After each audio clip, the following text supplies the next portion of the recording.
You know what I think is hilarious about calling me gay and all of us Who gay? calls you gay? This is where it comes from. They see something I say or one of my friends say, and immediately they think we're like homophobic or something. Mm-hmm. And their default argument at just pure, you can tell it's fury. I understand. It comes at you like a Thank you so much. like a third grade argument, Yeah. right? Yeah, thank you. Well, you're a closeted homosexual. Mm-hmm. And I'm just like, I find that interesting that you will sit here and say you defend these people. Yeah. But then when you get angry at me, you say it to me as if it's just a derogatory Yeah, comment. it's a slur. Yeah, so how can you be on both sides of the fence? Yeah. It's like sticking up for black people and then using the N-word at me if you get angry. Yeah.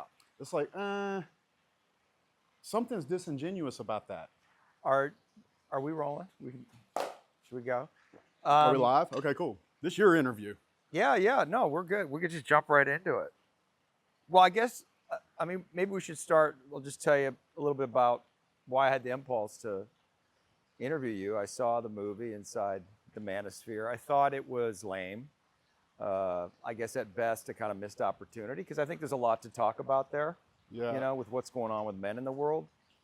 And, you know, at worst it was kind of a hit piece, and I thought it created caricatures of not just the men like yourself and Myron and Sneeko, but just of men in general. And I guess I feel pretty passionate about the conversation around men and what's going on. Same. And so I reached out to Andrew to talk to you, maybe Myron, maybe Sneeko.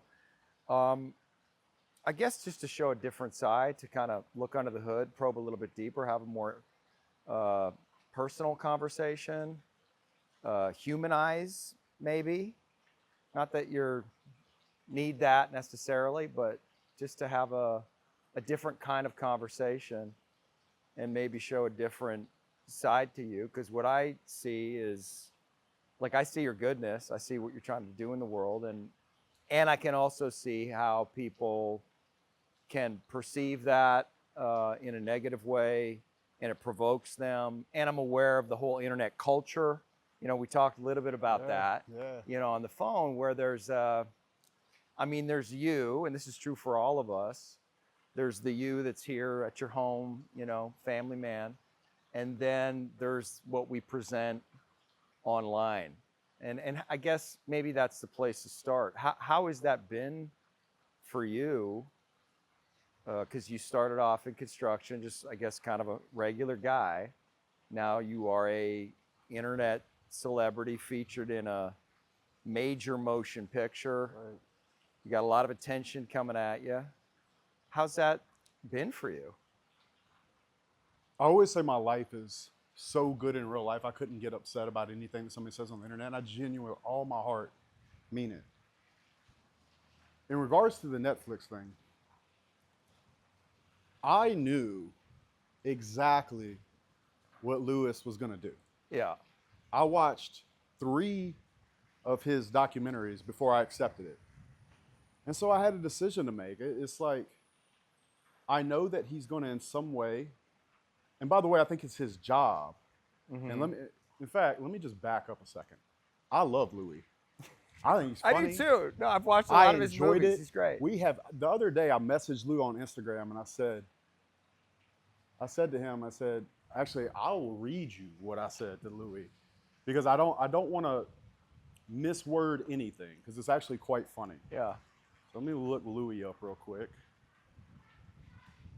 I said to Louis, and I mean this truly, you might or might not believe me, but I'm genuinely happy for you, Louis.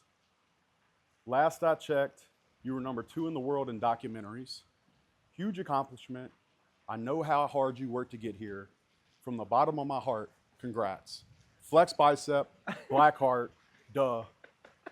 You know what he said? He says, thanks, Justin, I appreciate it. You know that number 2 is just first last, right? ? Copyright Talladega Nights. So like me and Louis are cool. Like Louis had a job to do. Yeah. I'm a grown ass man. I watched his other documentaries. I knew it was a hit piece. I knew that he was going to have to cut out everything that she said about how I show up as a father and as a husband. Mm-hmm. I knew he was going to cut out me playing with my kids. I knew he was going to cut out the massive amount of vulnerability I decided to show him just in case.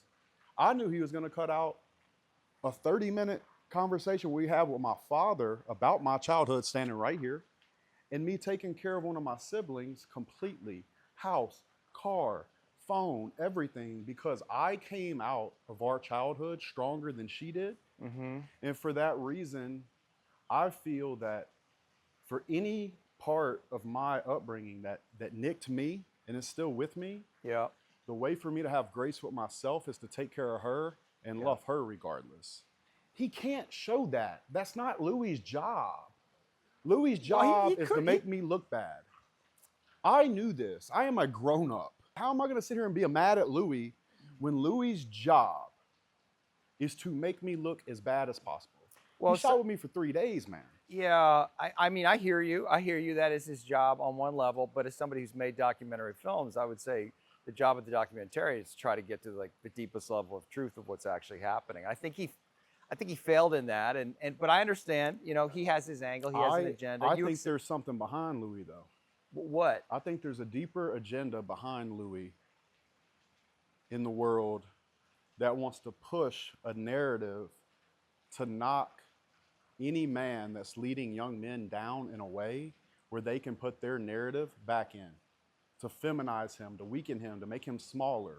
And Louis's job was to knock me and Myron and Sneeko, and he didn't have to work very hard to get that young man in Marbella. He didn't have to work that hard to get him. However, to that young man's credit, our zeitgeists are completely different. I think that the streamers of the world are actually the most dangerous thing for young men. Furthermore, if you were to put the documentary aside and go watch what I post on my channels, I don't even talk about women, ever. So it's always the case that if I'm going to get a big media outlet to cover me, they want to talk about women, my view and how I live my life around women and family. Because it's really, Louis not interested in the fact that I grew up in a trailer park or that I overcame a violent home and a custody court battle and like didn't get to see my dad. And we had to meet at the police department just to go from one parent to the other because of how bad, and how I was able to like get out there and start hanging steel all over the country. And now I own real estate. The American dream part of my story, or let's say probably 99% of my life in general, Louis can't monetize it. Like, what gets monetized, man? I understand. Fear, anger, rage. That's a game. I knew it was happening. But I guess that really does get at the heart of it, is that the unwillingness to really look at what's going on for men and to examine on the simple level, just to say their pain.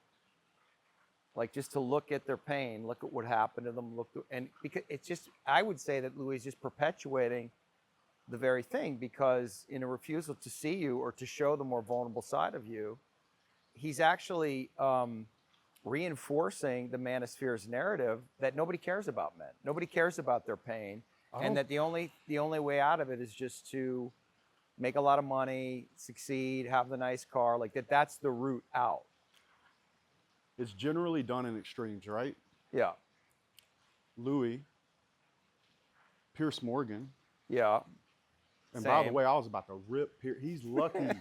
He is so fucking lucky that HS Tiki Taki kid got him before I did. Yeah. Because what Tiki Taki did to him, I was ready to unload on him 10x. And here's why. He was going to attack me for my relationship structure. But he's also the same man that defends homosexuals, which I also defend homosexuals. So how can he get behind homosexuals when they're being honest, In fact, they go so far as to make them heroes. They're brave. They'll put flags on churches for them. But if I come out and I say that I want to love my wife, be a good father, tuck my children in, be at home with my kids, teach them, grow them, and I might have a girlfriend or two, and my wife might help me, that somehow I'm the villain. Yeah. When he himself is in a relationship much like mine, except his wife is me and he's my wife. Yeah. So, and you'll notice I'm not trying to make fun of him. Yeah. I accept Pierce. Just pointing out the contradiction. I accept Pierce. Here's what I think about all relationship structures. If you can somehow in this world find love, then I do not care how you got there. And I'm happy for you, and I can love you in that as long as you're being honest and you're not lying to anybody, as long as you're being truthful, as long as you're there from them when they need you emotionally. You think it, so look at the situation that Myron had. I have a big advantage over Myron in this. And he really made Myron, he tried to make Myron look as bad as possible. Yep. But then he tried to use what I would call a very green relationship and exploit it. And now that young lady is going out with the attention she's getting and trying to act like Lewis opened her eyes. That's not true. Myron told her what was going on. I think the difference is that my relationship is getting close to being a decade. We have 3 children together. She knew me before I had money. And to be quite frank, I'm probably a little bit better at when she gets sad or she has a question, sitting down with her knee to knee. Right. And really feeling those emotions and making her feel heard. Yeah. Nothing between us, no phones, knee to knee, holding hands this close and talking through it, reassuring, letting her know that I'm not going anywhere, letting her know that when I tell her I love her, I mean it. Louis can't cover that. Yeah. He can't. Well, he could. He chose not to. I actually argue he can't. Okay. And the reason I argue he can't is because whoever's funding Louis' project is Louis' boss. But doesn't it piss you off, though? Does it piss me off? Yeah. No, sir, not when I decided to take accountability for it. Right. Not when I knew that it was going to happen before he even shot. Does it make you sad, though? Like on some level? Here's the only take thing. yourself out of it. Yes, sir. You know Yes, what sir, I mean? it does. But I'll tell you, the only, and this is about my brand in general. What makes me sad is that I am zero incentivized outside of when I interact with these young men in person or on the phone that I could show my heart. What's that mean, show your heart? I'll tell you, if I would have started doing social media and I would have came out with all of these heartfelt messages that you can do it or just whatever. Let's say there are more vulnerable messages. No traction. No growth. Yeah. No podcast invites. You know what I'd rather do? I'd rather go do what I have to do, know it's coming, and then when I get them in and they see the content on my page, sell them what they want, give them what they need. Right. Well, that's the game. That is the game. That is social media. Yeah. I hate to say. But like I can sit here and act like I could have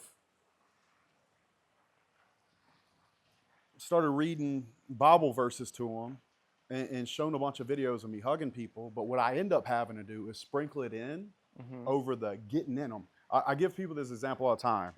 This is the podcast world. You go on a podcast. It's like freestyle rapping. You reach in a bucket. You grab any subject in the world from male and female dynamics to geopolitics, which means you have to be well-read, well-studied, traveled, etc. Then you have to have, not only do you have to have an opinion on it, but you have to have one that's bold and strong and sometimes something that will rile people up. Yeah. And then you have to be able to stand on it forever. Yeah. Right? So I could say, hey, David, the sky is blue, it's beautiful today. Or I could say, if I want somebody to see it, Yeah. the sky's motherfucking blue, and it's a conspiracy, and the Jews did it. Right. Yeah. Yeah. So you, but That's you the game. have, so I hear you. What you're saying is you're not a victim, No. that you've chosen into this. You know what it I made a is. You're decision. playing I'm the a grown. Yeah, game. man. I Yeah. can't sit here and You blame Lewis for understand the that. game. Lewis, my boy. Yeah. I bought him a new Casio watch on his way out the door. and like we laughed, man. We Yeah. laughed. We actually had, bro. He made the funniest joke insinuating that he had a big dick I have ever heard. Uh-huh. When because he was like, this was the game with me and Louie. It was 3 10-hour days of playing a game. It would be like sparring, except Yeah. I can't hit back. Yeah. So Louie's trying to hit me, and I'm dodging it, right? I'm dodge. And the game was like, you missed me again. You missed me again. Uh-huh. And then he goes and he pulls this, the one that I'm getting a lot of smoke for is actually when I'm like, men invent, build, and maintain society. Yeah. And I said, look around, Lewis. Show me one thing that a woman has invented, which has led to me getting Instagram messages from women with like these lists. It's like dishwasher, Barbie, Wi-Fi. And I'm just like, the exception's not the rule. Yeah. And furthermore, any young woman that hears some guy on Netflix say that men invent and build and maintain society, Yeah. if that really gets to her, I've done her a favor. Yeah. Because she'll never make it in my world anyway. Yeah. And the reason I know this, and Louis knows this, by the way, because he met my operations manager, which is a 54-year-old woman. 75 to 80% of my management team, my construction business, are women. Yeah. They're the best. Yeah. They're incredible employees. So we know you're not sexist, you're not a bad guy, but you're painted by a certain segment of the pop. I mean, you're lionized by lots of young men, but you're also painted as villain by a lot of people. You are the bad guy. David, they didn't cast for a good guy. But how does it feel for you? They cast for a villain. Yeah, I understand, but you're playing the villain. So there's some part of you. No. You're not. I didn't play a villain. For I gave him myself fully. you say that again? I gave him myself fully. Uh-huh. When he got in touch with me, I watched his videos. I got back in touch. I knew what it was going to be. I said, let's do it. But I had a little bit of a different plan than the other guys. My plan was this, and I do think it shows up in the editing, by the way. And I thought to myself, okay, I could record him recording me, which Like they Myron did. did, yeah. Myron did, and Tiki Taki did. I said, I could go out on social media before this. I have a big platform, almost every platform, and make it known to the world that a hit piece about me was coming. Didn't do it. How long has the documentary been out? A few weeks? You're my first interview. I've not gone on social and say, he always slandered me or none of this. Bro, I knew what was coming. I sleep easy at night. I know how I treat my people. I know my people aren't leaving me. The people in my life. He's been with me, this camera guy, he's been with me the whole time. She's been with me through ups, downs. What's that mean to you, that people have stayed with you? I think that for me, it's a really good indicator of how I've been a leader, how I've been there for them, how I show up for them when they need me. What else is a retention of your tribe as a leader? Like if you want to be a king, isn't that a personal KPI you should have to really help you understand? When did you make the decision that you were going to step into that? Like that you were going to become the kind of man who was going to be a leader, a provider, a protector? Did you make a decision? Was that always in regards the case to family for you? or business? All of it. I kind of push them all together. I think it's something you grow into. When I started my construction company, which was like around this little town, by the way, putting up buildings in people's backyards, no bigger than this space. You know, I started off with 2 guys and a ladder. Now, at our height during the summer, we'll be 150, 200. Wow. Trucks running everywhere, cranes everywhere, hanging Costco's and airplane hangars and Targets. And You must rooms be to proud go. of that. Very. Yeah. I'm proud of my life in every way. Because why are you proud of your life? specifically for you? Like when you think about it, like what Because makes I you feel showed proud? up no matter what and did what I had to do every day. And another thing I'm very proud of is the fact that I can go on these podcasts, they get seen all over the world, and I know for a fucking fact that I can sleep easy tonight knowing that nobody can ever come out and say I fucked them in business Right. or life. Period. Period. In the story. So my conscience is just completely clean on this. You sleep well. You don't. Yes, Do you have sir. thoughts of doubt or fear, anxiety? Like, do you worry about just because it's a lot of I have psychic energy coming Yes, at sir. you? Like that's a lot to I'm stealing hold. energy. I'm What? stealing energy. Yeah. Well, you're Yeah, stealing. I'm Yeah, I stealing understand. energy. And you're able to hold that kind of negative transference. It doesn't get to you. It doesn't. No, sir. Cause I you think to in the doubt. beginning I used to think about it a lot. You did. I truly believe the difference for many people, whether they'll be successful at this or not, Yeah. especially if they have like that it factor, is can they take the criticism? Yeah. If they can't, I think they fold. I think a lot of people don't get started. This is advice I give people because I get that question a lot. It's like, hey, I really want to start a brand. What should I do? You need to get to a place where you're okay accepting that the people on your Facebook might not like you, so the world can find out exactly who you are and love you for who you are. My dad will message me from North Mississippi, Oxford. Son, if you weren't famous before, well, you're real famous now. Aren't you worried about how angry these people are going to be? And I'm like, Daddy, I would rather have 2 billion people that love me for exactly who I am and have 6 billion people hate me Yeah. than to live a life that was unauthentic to what I truly believe. So, What's he think about all this, your dad? my dad, Yeah. it's funny.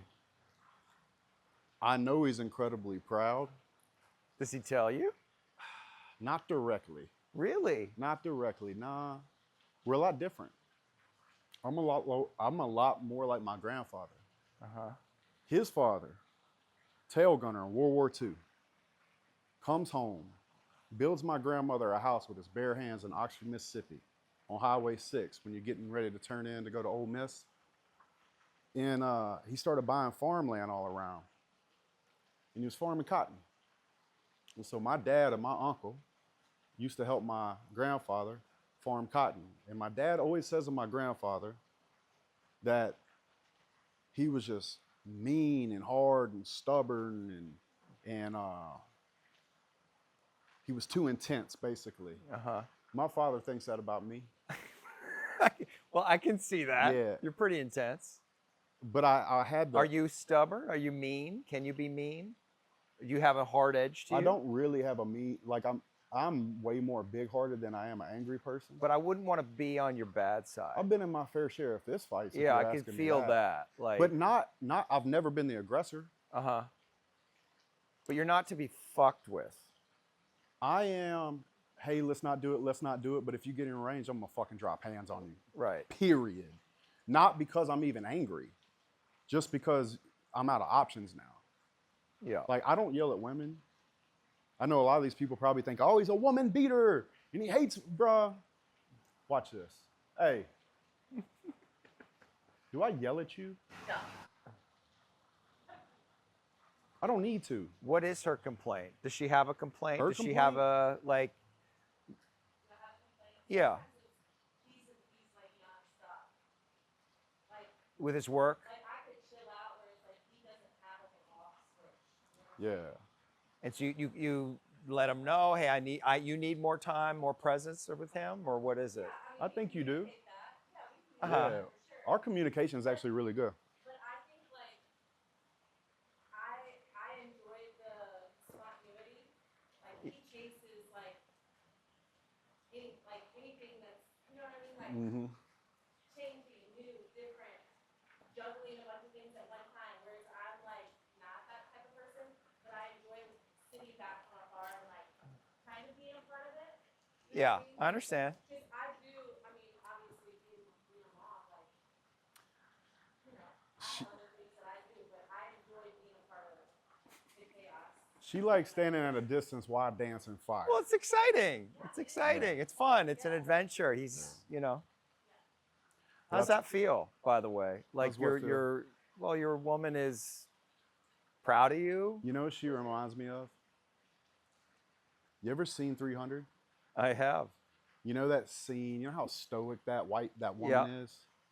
She reminds me a lot of Leonidas' wife. Not so much of the like, you know, go win or come back on your shield, but more The nod, that her moment strength when. is in that nod Yeah, yeah. and in that eyes. And I kiss her goodbye and I go to war. Period. Uh-huh. I think it's a beautiful thing. I am more attracted to her strength than anything of her character traits. Uh-huh. I respect it. Yeah. They say for men and women, respect equals love. I respect her. Mm-hmm. Don't tell anybody, clearly. It's so funny. What was it? 2 days ago, I went and took my little girls to play their first round of golf on the golf course here. And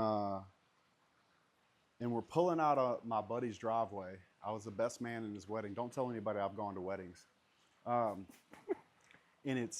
I have my oldest in my lap. My 2-year-old has a crush on his 5-year-old. So she's in the back seat behind us. And so we got big golf clubs, little golf clubs. Me and him got some tequila. We're ripping 90s country. And his wife is pulling into his driveway as we're going out. And she's a twin. And so her sister's directly behind her. They roll down the windows. And somebody says something like, "Oh, Super Dad's out here." And I'm like, "Yo, keep it on the DL." And they're like, "Yeah, we wouldn't want to ruin your reputation." I'm like, "That's right." And we're like pulling off. And it's like, it's this thing, like everybody that knows me personally knows. Knows what? Knows Justin. And what do they know? I'll put it to you like this. I've had 4 or 5 people that I went to school with call me, and the guys are like, you know, fuck them, they don't know you. 2 girls called me. By the way, I never slept with these girls, not girlfriends. They were classmates, period. Yeah. I just want you to know that I'm here if you need anything. I love you. Which leads me to my next point. It's like, a lot of people think there's insecurity because of this. A lot of people think that I'm angry. Dude, I'm not angry. Like, I might need to talk angry to make a point on a podcast. But no. What do I have to be angry about? One of the best days of my life was my 10-year high school reunion. And it was simply because people came up to me and said, "You were the captain of the football team. You were the prom king. You were voted class favorite. Like, you were the man, and you were always so kind to me." I don't really have very many things to be upset about. I don't function from anger. This is one thing that me and Andrew disagree on, I think. He loves anger. It's never served me. Ever. It's never served me. Was there ever a time that you were, I mean, as a young man, you had a tumultuous childhood. Did anger ever? No, I think it hurt me. I think I was in pain. You were in pain. Yeah. You know, like, I watched Did you act out in some ways? Like, no, sir. I strategized. Well, that's a kind of acting Yes, out. sir. But it would have been very cloaked. What I realized very quickly is that the better I was at football, baseball, and basketball, I could get invited to go stay the night in somebody's house instead of being at my house or a trailer or wherever it was we were. And so I used sports as my ticket out of that house. And then I'm like, oh, well, if I'm really good at sports, I don't have to go work on the Mississippi River at Exxon and Cancer Alley. Yeah. So I said my sophomore year, I was a 3-sport letterman. I was like, okay, I got to drop this baseball shit and I got to drop this basketball shit. If I play football, I can get a full ride. What position did you play? Tight end. Makes sense. Yeah. People on the internet think I'm 5'10". The number one thing people tell me when they meet me is like, you're way bigger than I thought you were. And I'm like, yeah. It's the same people that say I have a micro penis and I'm insecure. Let them talk. Let them come meet me in real life, man. So I'm good. I'm good. And you know what's crazy? I genuinely, with all my heart, believe that if, without a prior opinion of me, even if we talked about subjects where we completely would not get along, everybody that hates me online, if I had a genuine opportunity, there's zero chance that they would leave my house or wherever we were and not like me. Zero. Fucking zero. Yeah. But that's not how this game works, David. It's not. So sometimes in life, and I think you'll agree with me here, sometimes you just got to be a big boy and take the licks with the good. What I know is that every time I collab with somebody, I'm probably picking up 10 or 15% of their audience. Currently, with the amount of hate I'm getting, I'll probably pick up a way lower number, but I will still pick up audience.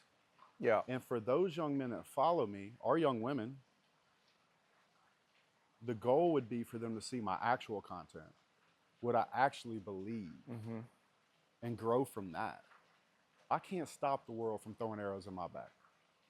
What I can do is once those arrows hit, help the people that are in front of me and not cry about it. Is that the mission? Is that like why are you doing all this? Yes, sir. I love this. Yesterday, I took a call, an hour-long call from a young woman. She messaged me on Instagram. I happened to see it. And she's in love with this young man. And she wants to do everything she can to lock that boy up. I have a heart for that. Yeah. Why wouldn't I? Yeah. If my little girls wanted that, I'd give it to them. I would tell them exactly what I thought would lock his ass up. You know what I'm saying? To get him commit. Yeah. I'm actually writing a book right now called Letters to Emery. What? Letters to Emery. Oh. In its letters, you met Emery. Yeah. Kinda. She's a little bit of a snob. Eva's a cool Shy. one. Yeah. She did that to Lewis and them too. I would want her to know what I truly believed would lock him down, would make him commit, would make him want to protect, provide, give children, create legacy. Not because I don't think she can be an engineer if she wants to. Because I think on a primal level, deep down, every woman, there's some outliers, Sure. but most women Yeah. want to be that for a man and want to feel protected, provided for, like a queen or a princess or whatever it is. And I don't think there's anything wrong with that at all. No. Anything. Now, would they frame me in a way to make people believe that I didn't think that? Sure they would. But that's not for my decision in editing. Right.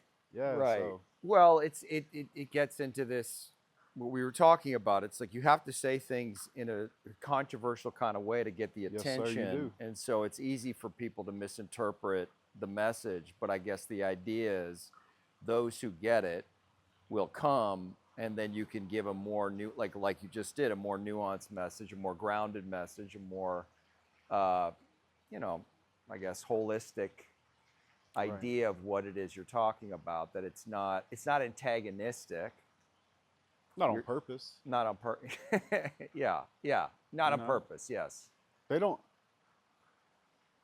I believe that humans kind of act in line with their incentives. Yes. So if you look at the divorce rate, for example, it's 75% women call for the divorce. Yeah. They're quite literally financially incentivized to do so. Yeah. I actually think that getting married legally is almost a mistake in this undertone of this hidden pressure of the better you provide for your woman, the more she's incentivized to leave you and just take half of it. And then women go through like really hard times after kids. Yeah.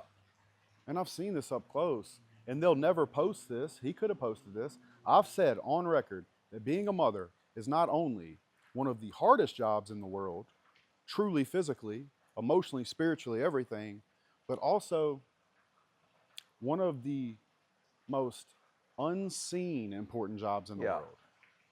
Truly, I believe that. Yeah. I've seen it up close. It's ridiculous how difficult and how from the second you wake up or while you're asleep, you get woken up multiple times to literally fully be at the full emotional, physical demand of a child. She has 3 under 4. She's as just much a superhero as me. Yeah. But I get no traction for saying that shit. Right. Right. Money, bitches, muscle, whatever. Yeah. Yeah. Andrew shit. This Andrew hand. Yeah. Like, and by the way, have you ever seen Troy? I The haven't movie seen Troy? Troy. I know the movie, but I've Okay. never seen it. You should watch it. It's one of my Okay. favorite movies. There's this scene in Troy where Hector, which is the opposing king to Achilles, goes out and he kills Achilles' nephew. And when Achilles or someone confronts him about it, he said, he moved like him, he fought like him, he swung a sword like him. Who in the fuck do y'all think taught me to market? Yeah. Achilles himself. Yeah. Most Google man on the planet. His formula wasn't wrong. Mm-hmm. But Andrew and I, although we're a lot alike, in very many ways we're different. Yeah, I can see that. And I'm okay with that. He's okay with that. The war room will live, you know? Do you think you're influenced by growing up in the South? Yes, sir, very much. Traditional values? Mm. I mean, I know that's you want to talk about I know anger? that can be a facade. You want to talk about anger? Yeah. No, the yes, sir shit beaten into me, literally. Uh-huh. People ask me to stop saying yes, yes, sir, no, sir, yes, ma'am, no, ma'am.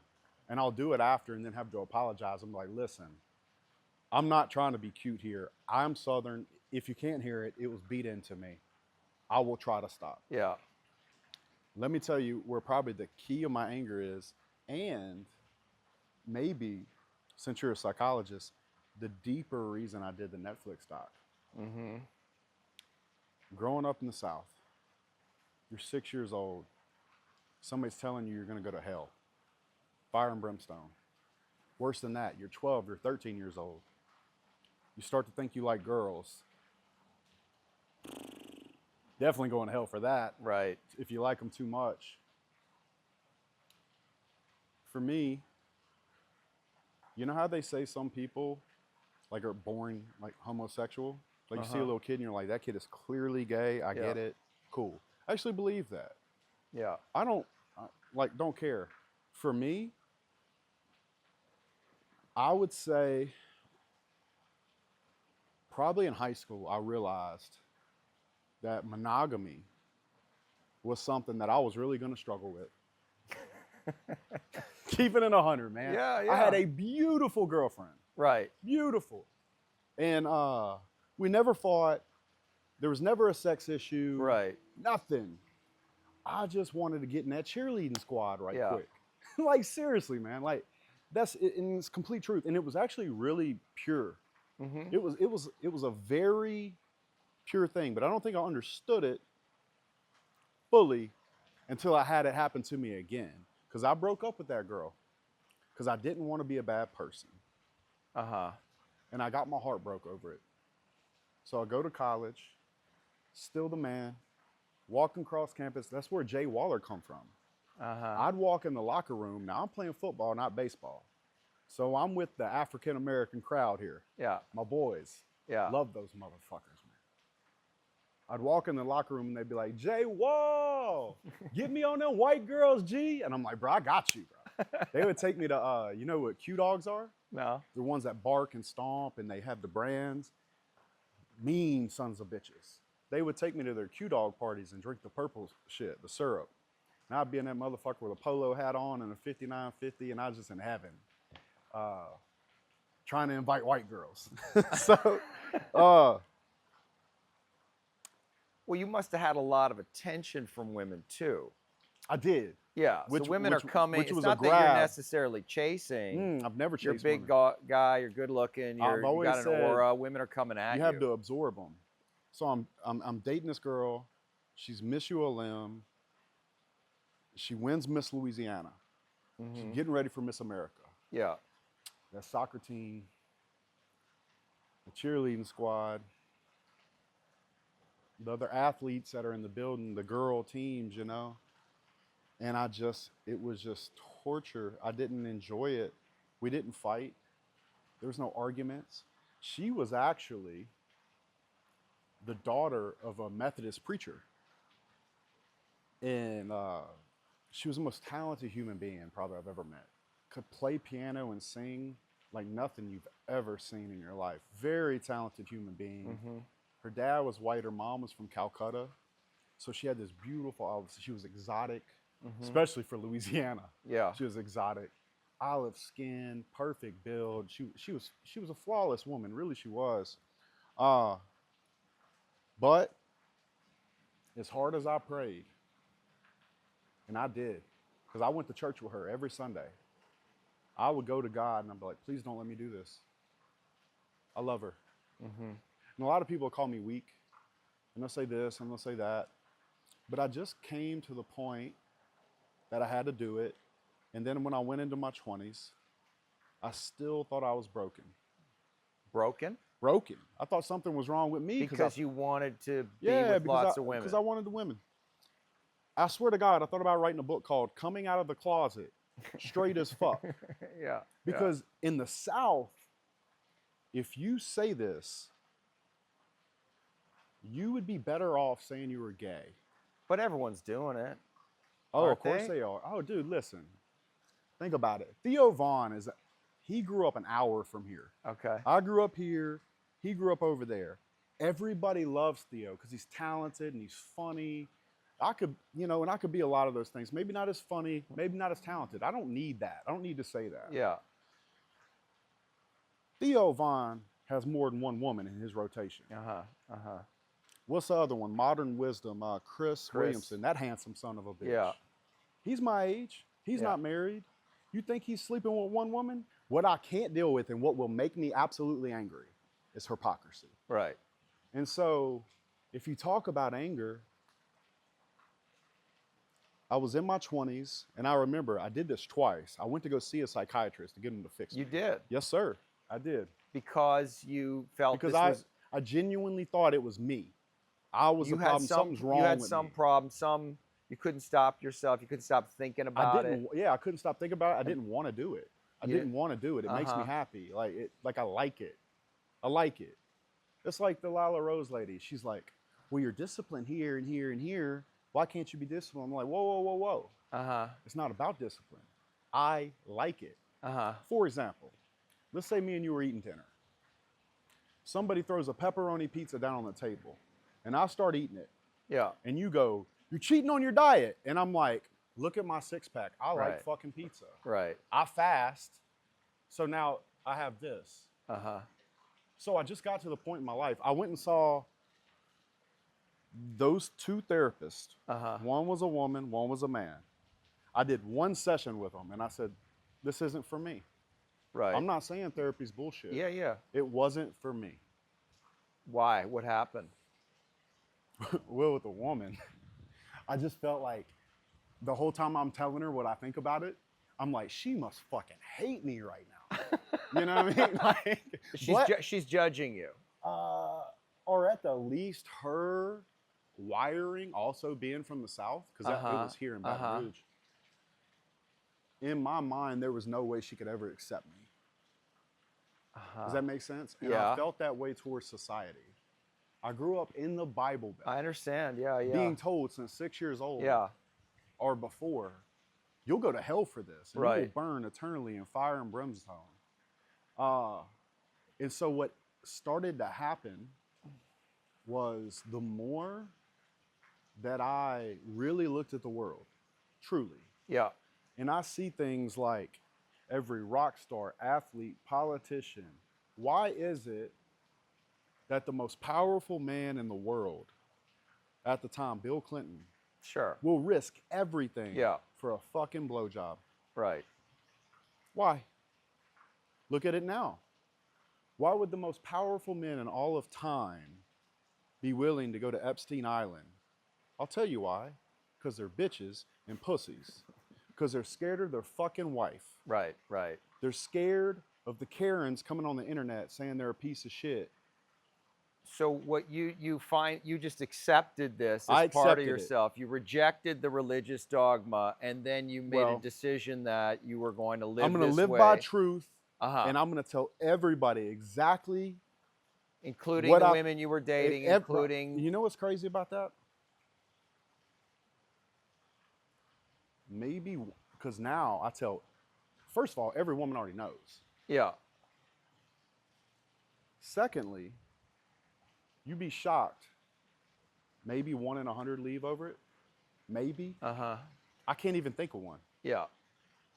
I can't even think of a woman that would quit Well, sleeping women with are me over it. drawn to men who are they're alive in their sexuality, but also that other men desire. But yes, but also, and I made this point in the documentary, and maybe I was a little over the top about it. Maybe I was a little aggressive about it. Uh-huh.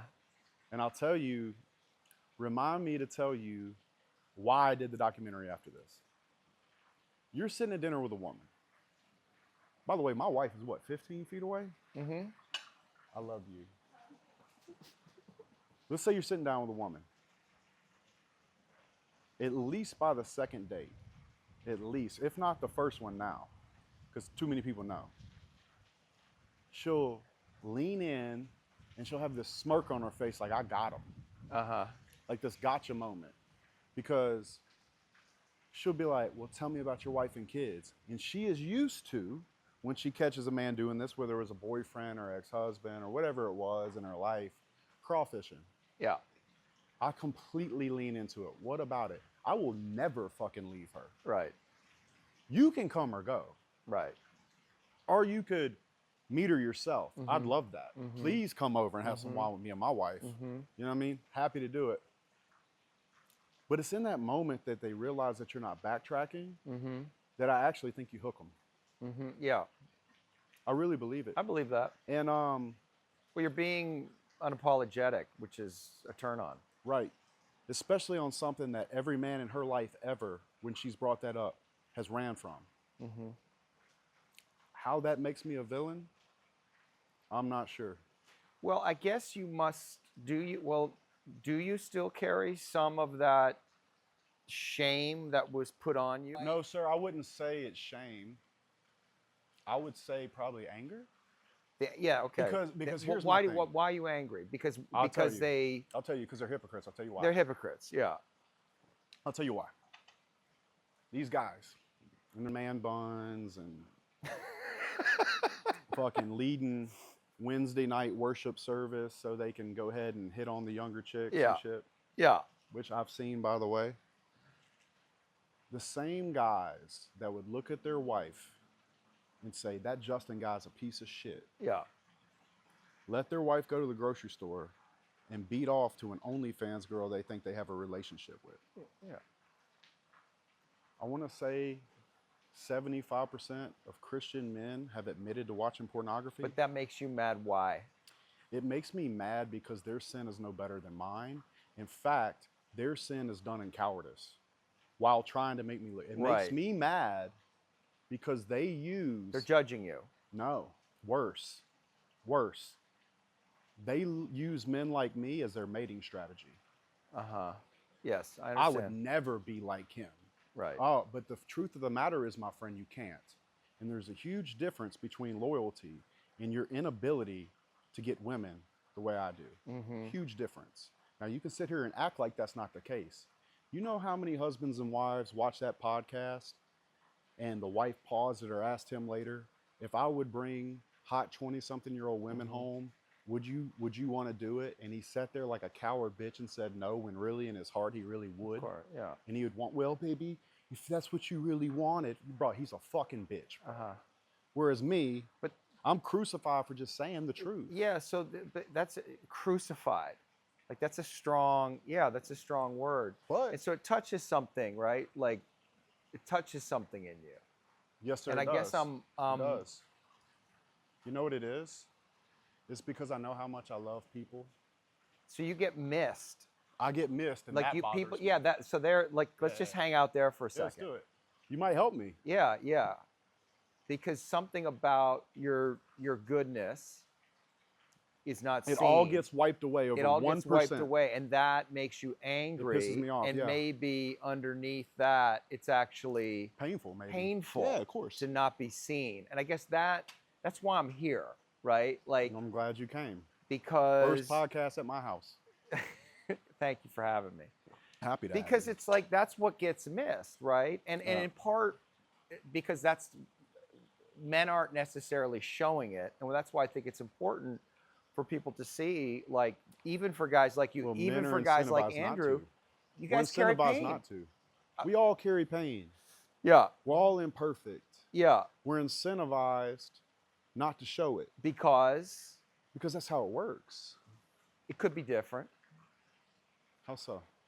Well, I think letting the world see your pain it's vulnerable, and I think that actually helps the men who are watching you because they're in pain. And if they can see that you are not actually Superman, right? That you have a kryptonite like we all do. I mean, that's the beauty of the Superman story, right? right. Like even Superman has a vulnerability. Yeah. And in fact, it's his vulnerability. It's sort Makes of him why human. we love him. It's what, Right. because if he was just Superman, who gives a shit? Yeah. If he's perfect, right? So there's something about, Well, let me Yeah. get to the Netflix thing. yeah. Let's go back to my 20s. My biggest fear was that the people around here would find out how I felt about it. Because to me, the feeling was that I would be kicked out the tribe. So, This tribe around here, your This tribe. neighbors, your friends right. here, old, That's right. you've been here a long time. anybody in business, whatever. They don't know all the details of your life. They didn't. They didn't. They certainly Now do they now. do. Yeah. To me, doing Lewis's documentary was facing that fear at the largest level I could Yeah. and telling the world how I felt about it, knowing that I would probably get crucified for it. Yeah. And as scheduled, I am getting quite a bit of smoke over it. But you know what? I'm proud of myself for doing it. Yeah. Well, I What else see could it I do? now. I see it now because I remember when you first came on, I had the thought, like, why? Why would I do it? Yeah, why is he doing That's it? why I Because you know did it. what it is. But now I see It was personal for me. there was some part of you that was still hiding on some level, Maybe. or protecting something, Maybe. and that this was going to be the reveal. And the more we reveal ourselves to the world, even if it's imperfect or, the world sees our flaws and our distortions or the places where we can get angry, whatever. None of us are Mhm. show up perfectly all the time. That there is more freedom on the other side of that. Yes, sir. And so you're after freedom. I'd do it again tomorrow. Yeah, I'd let Lewis write the lines and do it again tomorrow. yeah. Yes, sir. When did it start, do you think? Because I have a feeling this pain of not being seen, like in your goodness, like Or accepted. recognized. What's that? Or accepted. Or accepted. I think what bothers me is knowing for a fact who I am, how I've treated people, and that this one thing that I could have easily hidden, hidden it. Yeah. Know a bunch of other people, by the way, with big like family brands and all this stuff that do hide it. Yeah.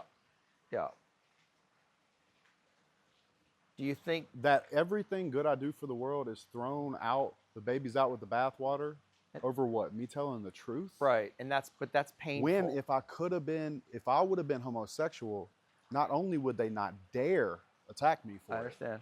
I'd have been a hero. Yeah. So yes, sir, I do have anger over that. Yeah. And have for quite a long time. Well, I wonder when it started. who didn't see you when you were a child? Like I because don't think it was about my childhood. you don't think it was about No, your sir, childhood. I don't. I think I have plenty from my childhood, and I'll go into that with you. Did your No dad? problem. Did your dad see you? I mean, you said that your dad actually hasn't verbalized that he's proud of you, which is hard to believe considering all I you mean, accomplished. he said he's proud of me. I wouldn't take But do that you not away. wanna I hear don't the think it's a words? normal thing. Do you not want to hear the words? I'm proud of you, son. No, that doesn't bother me. You don't long for that? I don't think so. I think my childhood gave me a lot, man.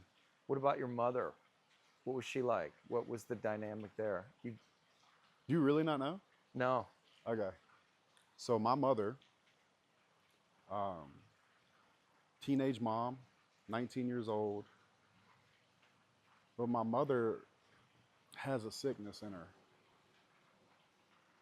And A sickness? I'll explain. Physical, mental? Mental. Okay. So she has 6 siblings. And she has 5 children. Different fathers, but she has 5 children. Okay. None of those 6 siblings have a relationship with her or talk to her. And none of my other 4 siblings, including myself, have any contact or relationship with her. Wow. She can't help it. And I don't want to sit here, even though my mom tried to make a YouTube channel about me. About you? Yeah. She would make these videos talking about how I was just like evil, and then she'd go put her GoFundMe in the bottom. What the fuck, bro? She's sick, man. I'm not mad I at her. understand, but that is I told you, I don't operate from anger. I gave you the one thing that actually really pisses me off, which is a hypocritical Christian, period. yeah. I've met good ones that never talk about it. You can feel the love coming off them. That's Yeah. my favorite type of Christians. I love Christians as long as they're about what they say they're about. Sure. Which means loving and accepting people. Of all the messages I've gotten in the last 3 weeks, you know I have not had one message that said, I'm going to pray for you. Think about that. Yeah. Think about it. Yeah. So your mom, So my mom was very violent. when did this start? When you were little? Since I can remember. Oh, hitting you. Physically Me, lashing out. My sister, my dad, my uncle has stories how she used to come in and just beat the shit out of him for no reason. She'd love you 1 second, and then she could just flip like that, and you would not see it coming.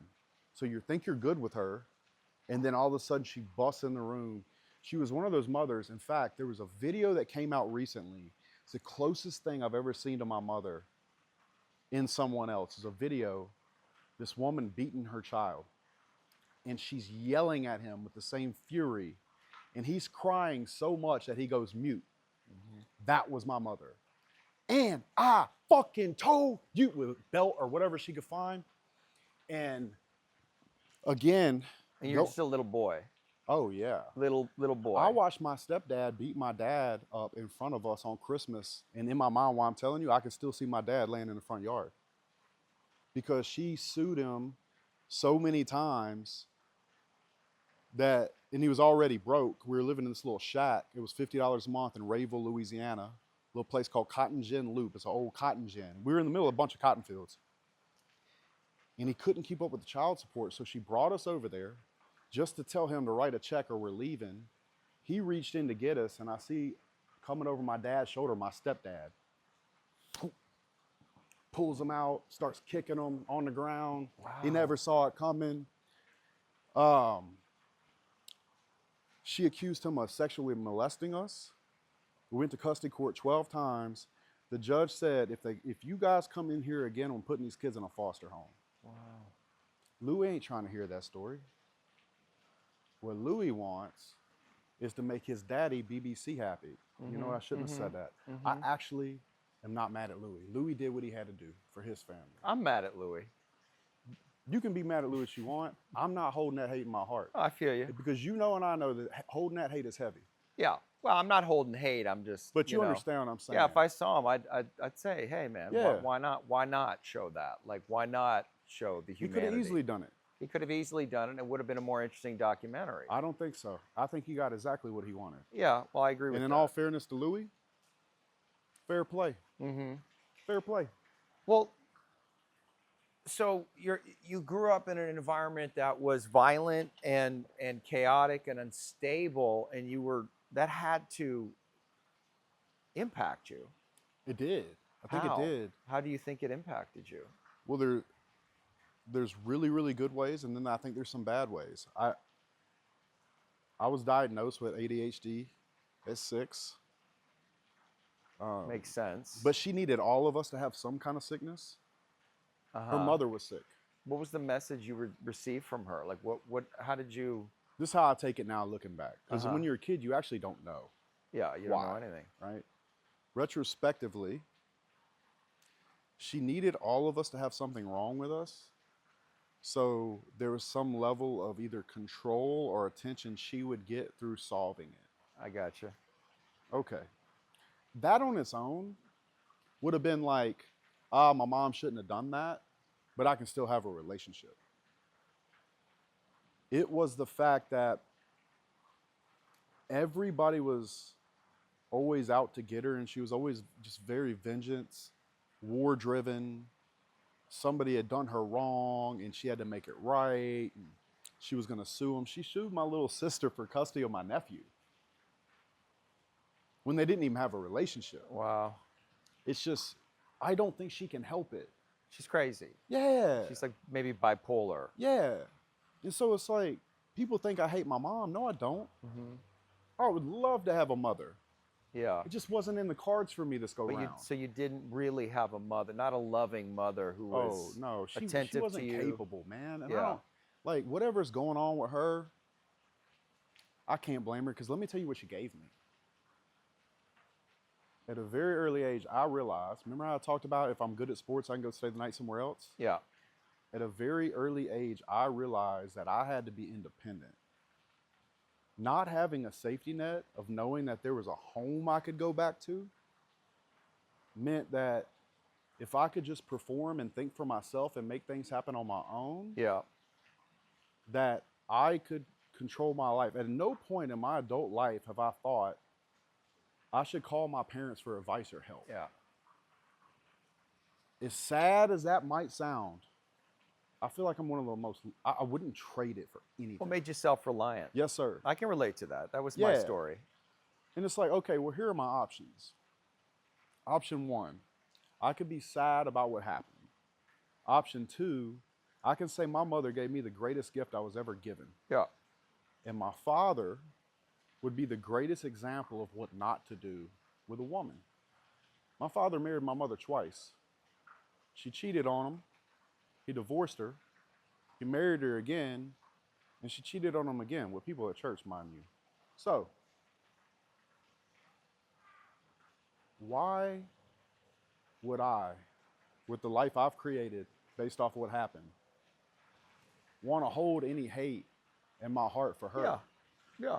I love her. If I thought it was possible to invite her over here the way you are, for her to meet her grandchildren, and there not be any issues, I would abso-fucking-lutely do it. It's simply not. I did a workshop one time. You'll like this. It was like this weekend workshop. I'm pretty sure the guy was a psychiatrist, actually. He said, this helped me a lot with my mother, actually. He said, I want all of you to sit down and write on a scale of 1 to 10 what your relationship is with your mother and what your relationship is with your father. We all do it based off of whatever stories we have about our parents. Yeah. And at the end of it, what he taught us is that the world says to have a good relationship with your mother or your father, that you probably talk on the phone 3 times a week, you do lunch once a month, you're together every holiday, Right. every wedding, blah, blah, blah, blah, birthday parties. He said, but the truth is, what makes it a 10 for you? And at this point in my life, what makes my relationship with my mother is a 10 for me is for me to be able to openly say that I love her and I wish things were different, but we do have this space between us, which is the same decision that my other siblings made and that her brothers and sisters made. And so to me, my relationship with my mother although not ideal, is a 10 out of 10. Mm-hmm. And same with my father. I was lucky enough to get to pay his house off a couple years back, which has helped him out tremendously. I got him a job around here. He gets to drive a truck. You know, the only reason I'm letting him work still is because I think he'd die if he didn't. You know, you just run out of reason to get out of bed in the morning. Yeah. And I would say my relationship with my father is a 10 out of 10. Is he close? Is he around here? Yes, sir. How often do you see him? All the time. He All the comes every time. weekend, see the Oh. kids. And you guys are good. Oh, absolutely. He's a big Ole Miss fan. So he comes over here. I talk my shit. You know, I don't really watch the games. I kind of sit there and watch the game with him for a minute, and then I'm up on the phone. Or I'll pick him up, and we'll just go drive back roads and just talk. I had the Lamborghini here, and so I would pick him up in the Lambo, and we'd go drive down all these old country back roads. We pull up at like a country like gas station. Does he like it? Or And is he people are like, embarrassed? what the fuck? Oh, he has a blast. He's super proud of me. He's proud of you. He's proud of me. He thinks I'm a little rigid, but I was going to tell you, I had a chance to get my aunt, which is his sister, in the fire pit on Thanksgiving, because I finally achieved family status where Thanksgiving's at my house now. It goes to the person with the biggest house, right? So I'm like, yeah. So I got my aunt, my uncle here, and I was talking to her, and I wanted to learn more about my grandfather. He died when I was in like 7th grade. And I had a chance to really talk to her about why my dad says what he says about my grandfather. And I came to find out that he's just like me. We are just alike. You and your grandfather. And everything that she had to say about him, I'm like, respect, respect, respect. Sorry, Dad. I'm a grandpa on this. Rigid? Are you rigid? Me? Yeah. It's about the same way I am with fighting. If I'm pushed against a wall, yeah, I'll fire a guy. What does your dad mean when he says he thinks you're too rigid? What do you think he means? He thinks I'm too direct. Too direct. Yeah. I'm not for the faint of heart. But I'm not gonna lie to you either. You know, I think he wants me to sugarcoat things for people and situations. Are you hard? Hard? Hard. I don't think so. Are you soft? No. I think I'm what I have to be in the moment. You have to be. Yes, sir. What's that mean? All right, we'll create a scenario. Let's say there's a guy on one of my projects. And he won't tie off on the roof. And we're going to get kicked off the job. I've tried to call him and say, hey, man, listen. You know as well as I do, if you don't tie off on the roof, they're going to kick us off the job and it's going to cost us. And I believe in you, and I brought you here. Please help me prove myself right by believing you and bringing you here. Because you're not just responsible for this job. I have many other families that will lose out if somebody falls off this roof and dies. That's me being kind about it. Second time, not so much. Right. Not so much. Right. I had a guy curse out one of my office girls once. He was in Little Rock, Arkansas. We're building this big hangar for these guys, and he made the girl cry. I drove through the night to Little Rock. I was leaned against my truck, but it was also his truck. It was a company truck that I own that he drove with the racks and everything. And I'm leaned against the truck. It's about 5 in the morning. It's still dark. Yeah. And he was in a motel, so he opens that door. He's on the second thing. He walks out, he sees me, and I'm like, come on. When I got him down there, I took him behind that truck and I ripped his fucking ass, and I was ready to fight him. Right. And he knew it. But I had to speak his language. Right. They're iron workers. Yeah, I understand.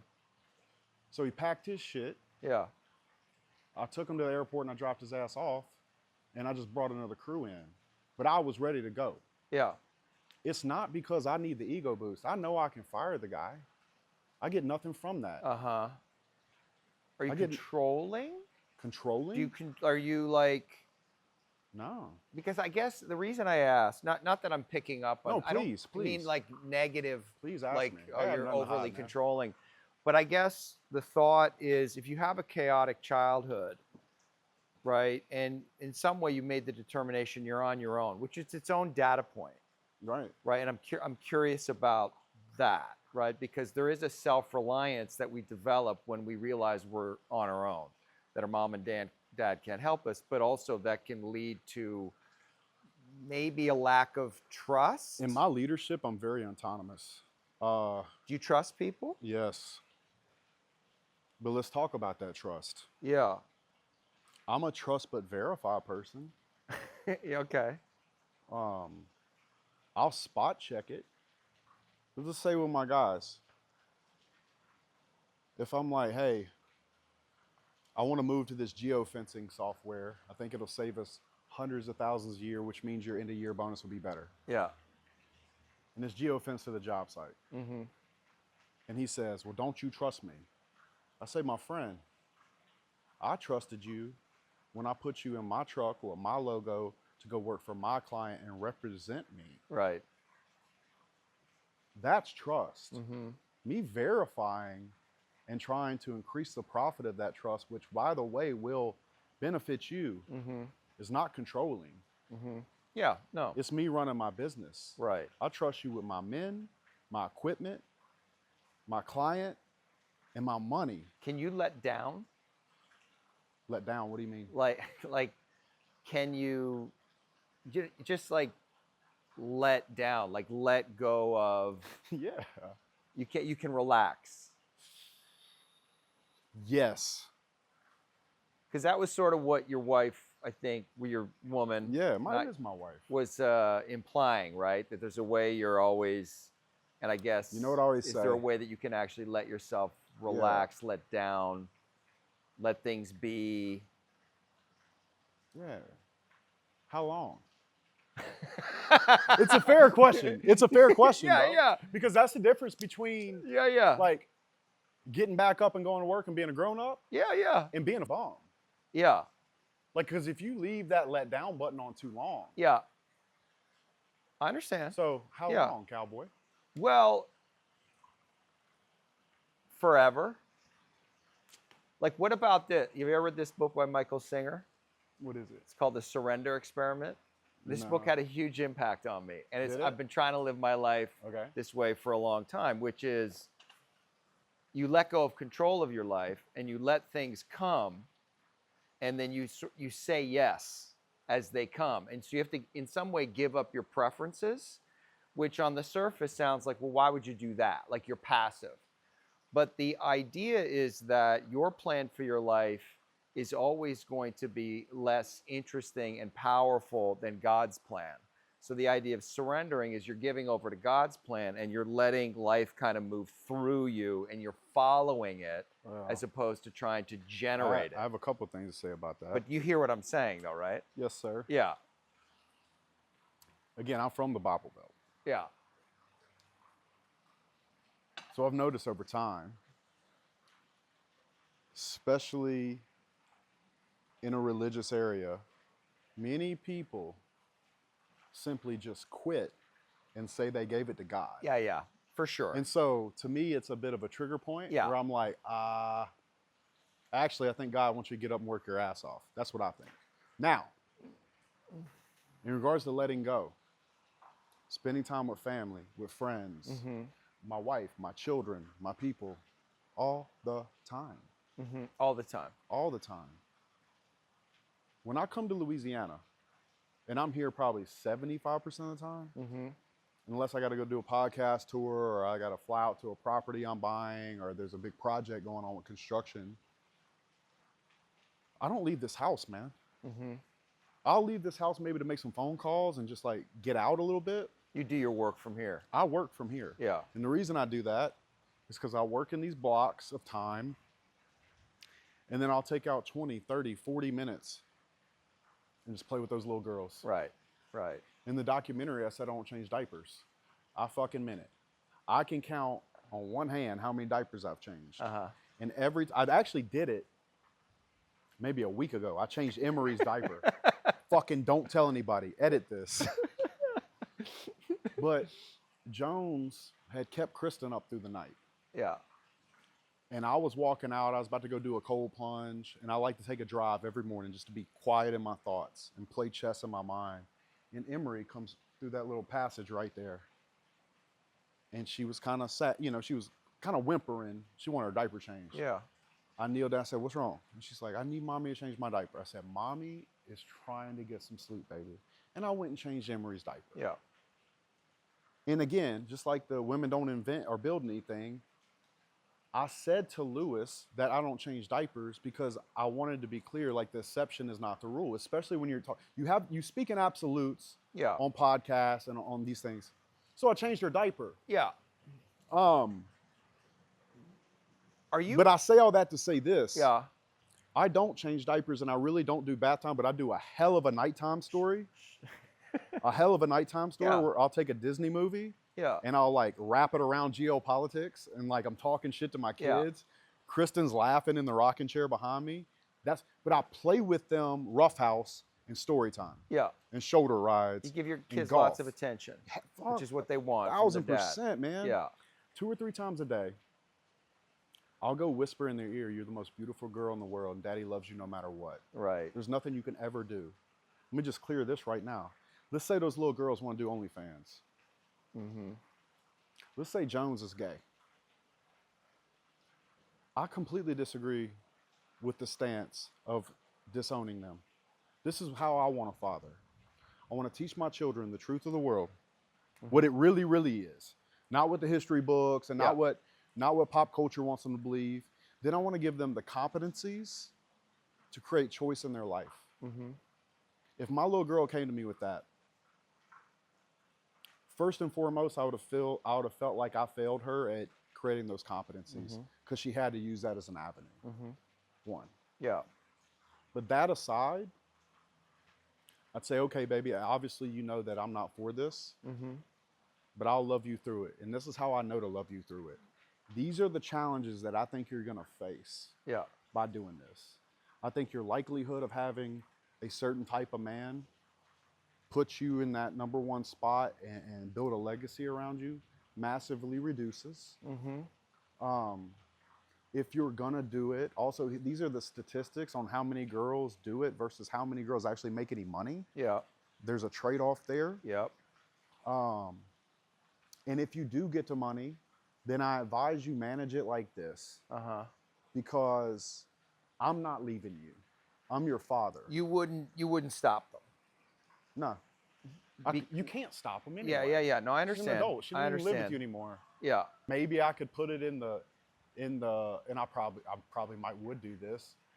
Maybe I put it in the will that they can't do that if they want to get the money. Yeah. Maybe. I know I have it in there now that their partner signed my prenup. Yeah. Nobody's getting my little girls. Yeah. I'm gonna rule from the grave. Right. I worked my entire life to take care of my children and my wife.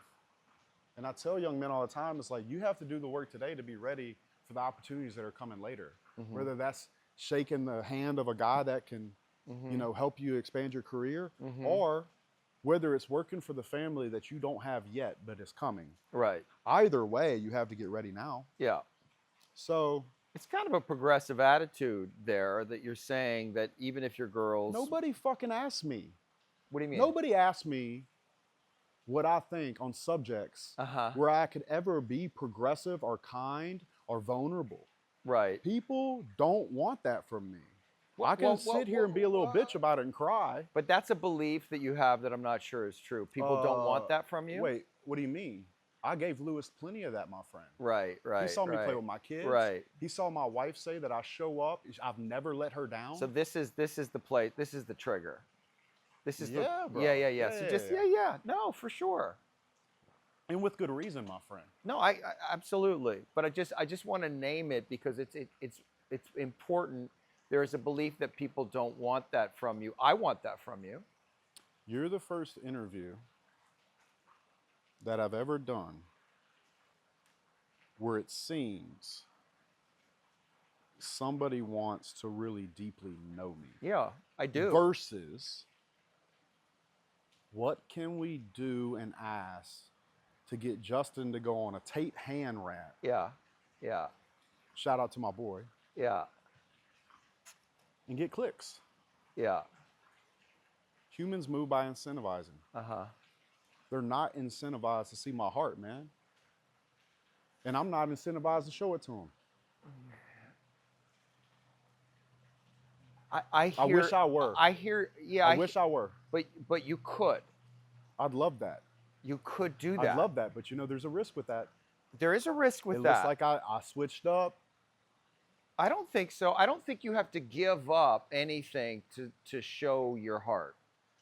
I don't think you have to. I don't think you have to give up agree. the toughness. I agree. I'll tell you this. I know this. I mean, that's what I was trying to convince Andrew of. Really, a similar thing. Like, Yeah. dude, you got the sword. You that's don't have where- to lead with the sword all the That's where fucking he and time. I are very different. I don't feel the urge to use the sword all the time. Yeah, no, I can see that. I don't. Yeah. Andrew would tell you this about me. And Tristan said this to me when we were in Miami. Me and Tristan are sitting there drinking whiskey like we always do. And he said, you know what your biggest superpower is? Tristan told me this to my face. And I'm like, what? Like, what's he going to say? He said, it's your heart. You think I don't have internal conflict about not being able to use it? You when Tristan said that, that felt true to you. 1,000%. It's who I am. So your biggest superpower is your heart, but you're not fully showing your heart. That has to be frustrating, painful, disconnecting. I've been frustrated. Do you know what I'm saying? I've been frustrated with it before. Uh-huh.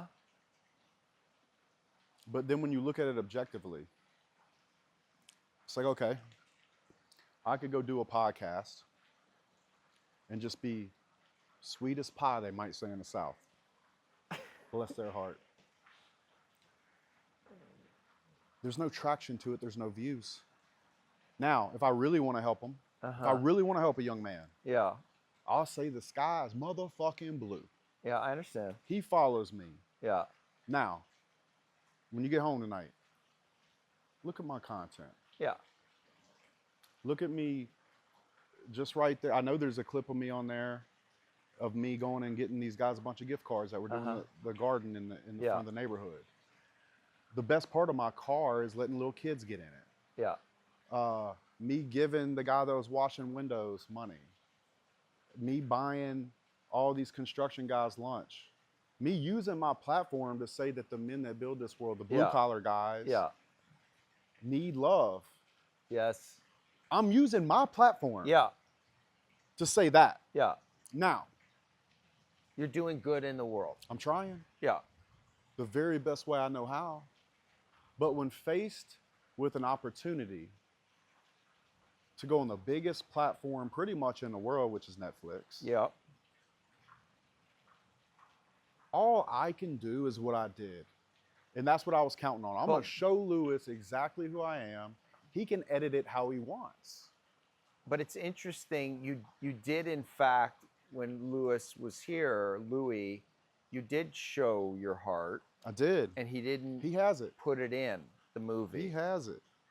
And so it confirms your story that nobody's interested in your heart.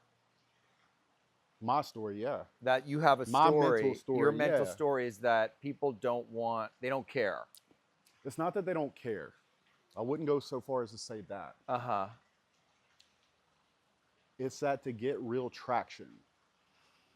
Sometimes, if they're only casting for villains, I understand. you give them a villain.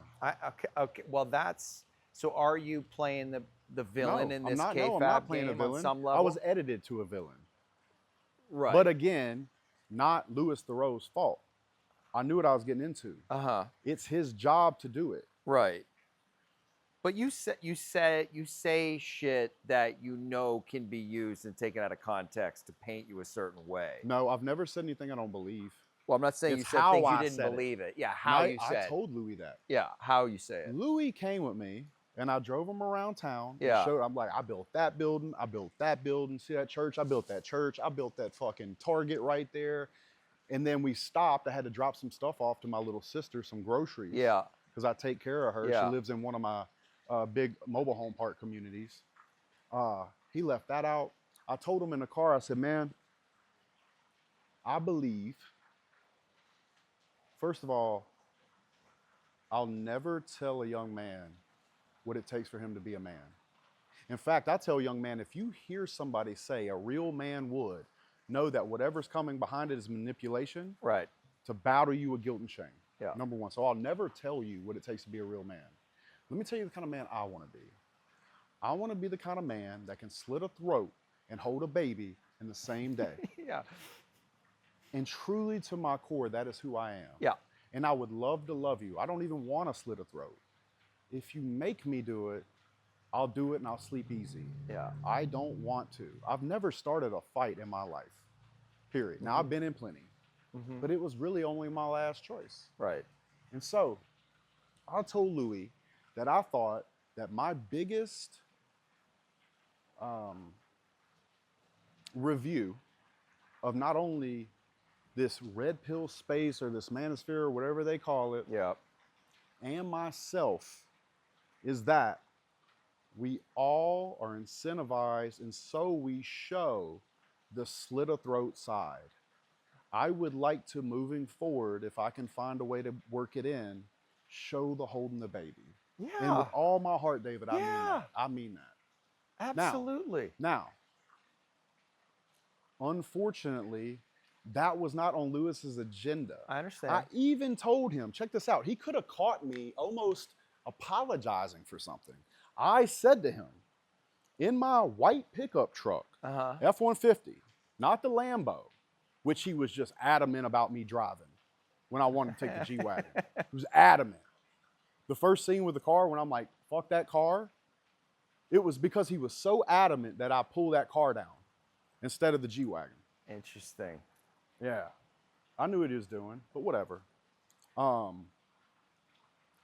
told him that I'd said a lot of things that I believe, but there were times that I wish I had not said them the way I had. Sure. Not because I'm worried about being embarrassed or people hating me, because I don't want a young man to see it through that lens. Right. There's about a It's easy to misinterpret it. There's a handful of things I've said that I'm like, Justin, that ain't it, bro. Okay.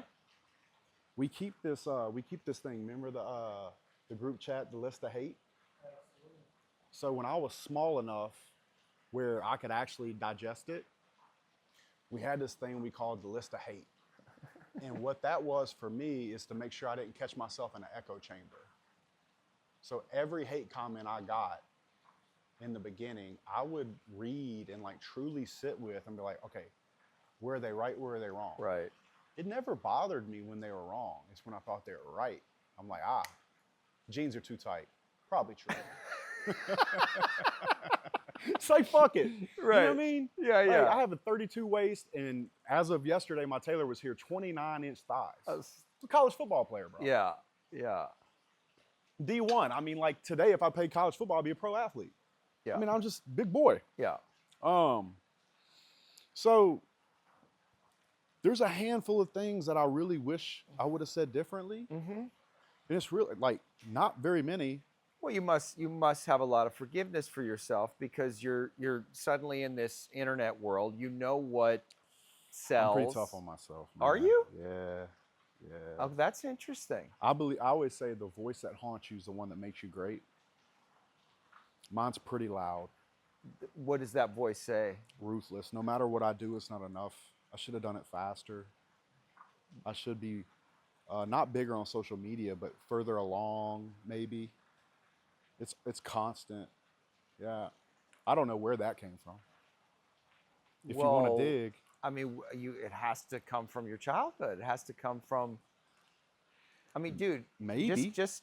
I'm with it, bro. Well, let's go back because what we tend to do, all of us, we kind of minimize the experience that we had as children because we're adults now and we look back and we adapted, we compensated, and you're here now and everything's great. But for the child, for the little boy, I mean, you have little kids. Yeah. You see how vulnerable they are. Yeah, I do. You must have been terrified all the time. And there was no relief. So it's a kind of torture because you can't leave. And you have a completely destabilized mother, you know, who's erratic and violent, and it's chaotic. And you Yeah. have to sort of deal with that terror. It's terror. Yep. There's nowhere to go. That you can't leave the situation. As an adult, you can leave, but you're stuck with that. And what I know from my experience is in situations like that, what happens is the child starts to, or one thing that could happen, believe that this is all happening because like there's something wrong with me. Like it's my thing. Like because you don't have the discernment at that age to go, my mother's fucked up.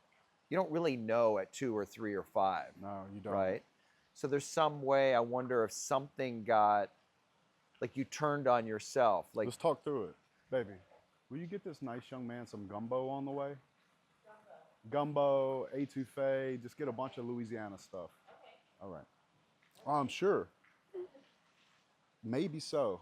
This is what I consciously know. yeah, of course. Consciously,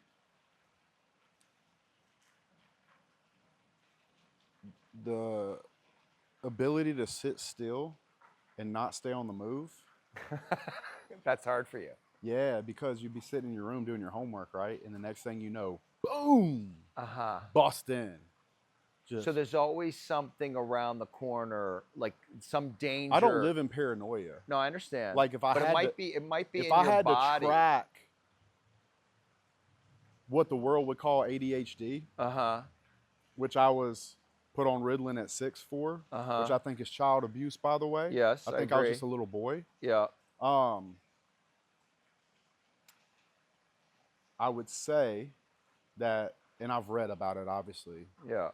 that when you live in a household that is erratic Yeah. and loud and violent and scary, that children tend to not be able to focus. Consciously, I could see where that could have been created in that atmosphere, along with the story Yeah. that you have ADD Yeah. at a very young age. Yeah. I could definitely see that. Now, those same teachers that said I had ADHD that agree with my mother, who was really the one pitching it and going out and try to procure it, well, who did better? I'm not mad at them. Sure. Sure. Yeah. Like, anger motivates me zero. You know what motivates me? The man I become. Mm-hmm. I have this note in my phone full of basically selfie videos where I speak to what I call the man in the rocking chair. Uh-huh. The version of me that can no longer go out and do the things. Yeah. He's old, he's 90, he's sitting in a rocking chair, he's looking back at his life. I make videos talking to him. Uh-huh. Because when I watch videos of old people talk about what they regret in life, I don't want to have any of that Yeah. to report back on. Yeah. I want him to sit in that chair, watch these videos of me being like, yo, I'm in some country in Europe that I'd never even heard of with Andrew, and we got 10 Russian bitches. And me and T are slamming vodka like it's going out of style. This shit's crazy. Yeah. Have 10 huge podcasts next week. Yeah. And all the purple-haired libtards hate me on fucking Instagram because Yeah. of the Netflix documentary. Whatever, right? Or even I'm vulnerable with him. I'm just like, look, man, I just bought a big deal in San Antonio. Big deal. And I'm gonna develop this one. And I got one even bigger than that coming up in Houston. And I'll say to him when the time comes, hey man, my asshole's a little puckered up on this one. You know, this is what I'm scared of. This is where my gaps are. But you know, what I honestly believe about growth is that if you ever get scared of something, go in the mirror, look yourself dead in the eyes, and ask yourself, what are you actually afraid of? Yeah. And if you can do that, it's like being a little boy when it's dark in your room and that sweater hanging on your closet door looks like a monster, Mm-hmm. it allows you to throw a little flashlight on it. Yeah. And whatever that fear is an incompetence. Mm-hmm. And in educating yourself is actually the same thing as putting a light on it, because you can Yeah. see it for what it is. Yeah. And so I talked to the old man in the rocking chair about my strengths, my weaknesses, my triumphs, my failures, my fears. My main goal is to make that old man proud of me. Yeah. Is he proud of you? I think he is. Yeah. I think he is, yeah. So then why the voice in your head that says not enough if the old man in the rocking chair is currently proud of you? Because I think the formula for happiness is the gap between your expectations and your reality. Yeah. Where do your expectations come from? What you believe you're capable of. And so for me, But you must believe that, I'm very capable. you are capable, right? You've proven all of this to yourself, right? And there's always more to achieve, for sure. Yes, sir. You're Yeah. playing the game, and it's good. You're a young guy. This is what you should be doing. You should be conquering. That's what It's natural. It's natural. Yeah. Don't tell Louis that. Yeah, he's doing his own fucking knows. version of He's that. doing- He's he's- conquering through honestly, his documentary films. Louis and Pierce are just the opposite end of me. They're course, of course. monetizing me. Of course. They wanted to use me. I Yes. just used them back. Fuck it. Exactly. No, that's obvious. That's why I'm not upset with them. Yeah. Yeah. Why, They- like, bro, I'm a grown well, man. you I guys know what play he's the game doing. out in the open, and they kind of pretend They like, we're highbrow, but it's all yeah, bullshit. shut the fuck up. Yeah, completely. Yeah. But But Louis, this- I can't be mad at. Yeah. If I walk, let's say we go walk in them woods over there, and there's a rattlesnake on the trail. If I walk up to that snake and he bites me, Yeah. am I to be mad at the rattlesnake? Yeah. Or should I shoot his ass and make some new boots? Yeah. Come Yeah. on, man. I ain't mad at Louis. So, But this voice, I just This want to get voice, back yes, to sir. this, inside your head that says you're I not enough, that will believe- never let you be. no. I have plenty of moments where I'm proud. Plenty. You know But what is I it do when I never do not that? enough? Is it never not enough? Is the voice always saying it's not enough? Can you ever let that go? Or is that like, do you believe that that is the motivating force? And if you let go of I'm that scared voice, to lose that voice. why? I'm scared to lose that voice because if I lost that voice, I'd stop looking for bigger mountains to climb. But you don't know that. You don't actually know that. That's a belief that you have. But you can't know that that's true until you let go of the voice. You don't know what it would be on the other side of letting go of the voice. You might be more powerful. Maybe. Maybe. But let's define it. Mhm. Because I'm saying the voice that haunts you makes you great. And let me tell you what I mean by And that. I understand that. It's saying, Justin, you could be doing this, you could be doing this, you could be doing this, and you don't do it enough or you're not. Uh-huh. That to me is a gap between what I'm capable of and what I'm doing, which means there's a gap between your expectation of yourself Sure. and your reality of what you're doing. Sure. Everybody has this voice. Is that voice Mine is ruthless. ruthless? It can be. Cruel? Vindictive? Is it mean? Not by my speaking standards, probably by, I mean, look, Well, you're I used grew to up in it. construction and playing football. Well, Like, you also grew up in a violent household. yeah, I did. So maybe you're just used to it. Maybe. I completely understand what you're saying about letting go. Yeah. I don't even think you're wrong. Mm-hmm. But I am 40 years old. Mm-hmm. Some wiring is in there deep. It served me. Yep, for sure. It pushes me. It's a little mean to me. But What's the negative consequence of it? Does it the negative consequence of letting that voice go? know of the voice? Like it motivates you, it drives you. It's that voice is part of why you have all this success. But Actually, is I there don't think it is. Uh-huh. The reason I don't think it is because I think most of my achievements in my life have come from being inspired by the man I'll become. Right. He doesn't step in, that voice, like if you want to do parts work, Uh-huh. Yeah. that voice, Jay Waller, that guy, I work for that guy too. I'm just Justin. That motherfucker, Uh-huh. nah. He's on me. He's on you. He's on me, yeah. He's on me. I'm grateful for him. You're grateful for him. Yeah. Now I could tell him to calm down. Do you? Tell No. Fuck no. Once in a while. Run it up, cowboy. Uh-huh. Yeah. But I've you read know that what book I'm about getting parts. at, right? This place, I mean, obviously, if there's a place where you believe that you're never enough, it doesn't matter, or it's never going to be enough. It doesn't matter what you get. It's not that I'm not enough.